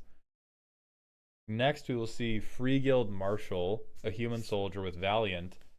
When this creature is targeted by a spell or ability for the first time, up to 2 other creatures get +1/+1 until end of turn. Oh, that's cool with like other Valiant things. You like target this one and then you get to Valiant 2 other things. Yeah. That's kind of actually sick. I think that's fine. I think that's fine. You could get up to some kooky stuff here, which I like. But very fine as is. Then there's Mega Boss, a 4-mana Gruul 4/4. Whenever one or more creatures dealt damage this turn by a creature you control die, make a junk. For red or green and sack a token, put a counter on a creature you control. Oh, the last one doesn't actually target the 2 other creatures. I would make it target, so it triggers Valiant. That'd be cool though. Yeah, make it target. I like Mega Boss. I think Mega Boss is a like this feels like signpost uncommon behavior to me. Like we'd be like, ooh, I got this guy. I'm gonna try to do Gruul junk. Ooh, this card's such a beating in limited, which is fine. Yeah. Because it is 4 mana, but like this is basically like I would never block one of your creatures unless it was lethal. Oh yeah, no. This would be. Okay, then there's Zogrok Anvil Smasher, a 5-mana 3/4. If you would create one or more artifact tokens, you may instead create that many tokens and that many blood, food, or treasure. 5 mana is what this effect is worth, unlike what Academy Manufacturer would have you believe. I like that treasure tokens is dangerous. Right. I'm mostly worried about the treasure. Maybe tapped treasures. Because this is a token doubler, but I get to. Well, okay, Geckomancer, it's kind of a doubling season. That's true. However, if you're making useless artifact tokens like junk, doubling season doesn't let you turn it into money, which this does. I would take a page out of Zorn's book if orcs care about junk, and just make this guy into a 3-mana Gruul Zorn. If you create one or more junk tokens, instead create that many plus an additional junk token. Mm-hmm. I mean, I can see the flavor of this is the guy who's taking junk and making it useful. I just worry about, yeah, I worry about the untapped treasures. I'm like terminally unworried about, oh, you made some food with the junk. Oh, you made blood with the junk. But it's like, I don't know who's gonna make food with right, this it's card. you're always making treasures or sometimes you're making blood. And so I'd say tapped treasure, and then it's like definitely fine. Let me look at Namada Grove Guardian since that's being held up as a.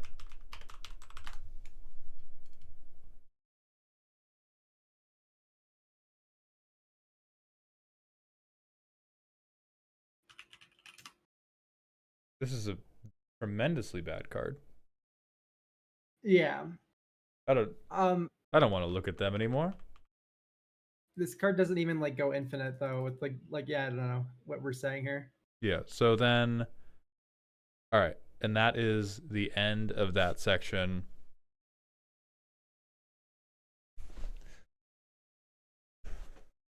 Okay. I think from here, this is probably where I need to call it from the day because I can feel my jaw attempting to give out on me. Whoa, we've been streaming for 3 hours. Mm-hmm. We've been in the vortex warp. Jaramu, thank you for the submissions. I like all of these, and I think the adjustments are relatively minor. And then I don't know how many we got through, so it's not going to help with. I know we've scrolled through more than half of the thread at this point. Yeah. So that's where we're going to end it for today. I'm going to Elk. You're done for the day, so I'm not raiding into you, correct? Yeah. Okay, then I'm gonna raid out for the day. I'm gonna raid decked out since they're still doing the subathon since they have to move studios and whatnot. For the raid message, do the indestructible Justin rant, please. Everybody, go follow Elk on YouTube. They make good videos. Follow them on Twitch. They stream good stuff as well. They do. You're like a pro wordler, right? Yeah, exactly. Exactly. Go follow resident pro wordler Elk. Elk, thank you for being here. I will make an announcement in the Discord about when the next one is, and we will continue working through the backlog so we can do custom card streams with new submissions open with much tighter rules about how many you're allowed to submit. Look forward to it. Goodbye, everybody. Thank you for being here. And please remember to stay toxic. YouTube and TikTok, that's just going to be it for us, but we'll be back again soon. My channel, I'm gonna just send you out to some CDH gameplay. Hooray! Now I press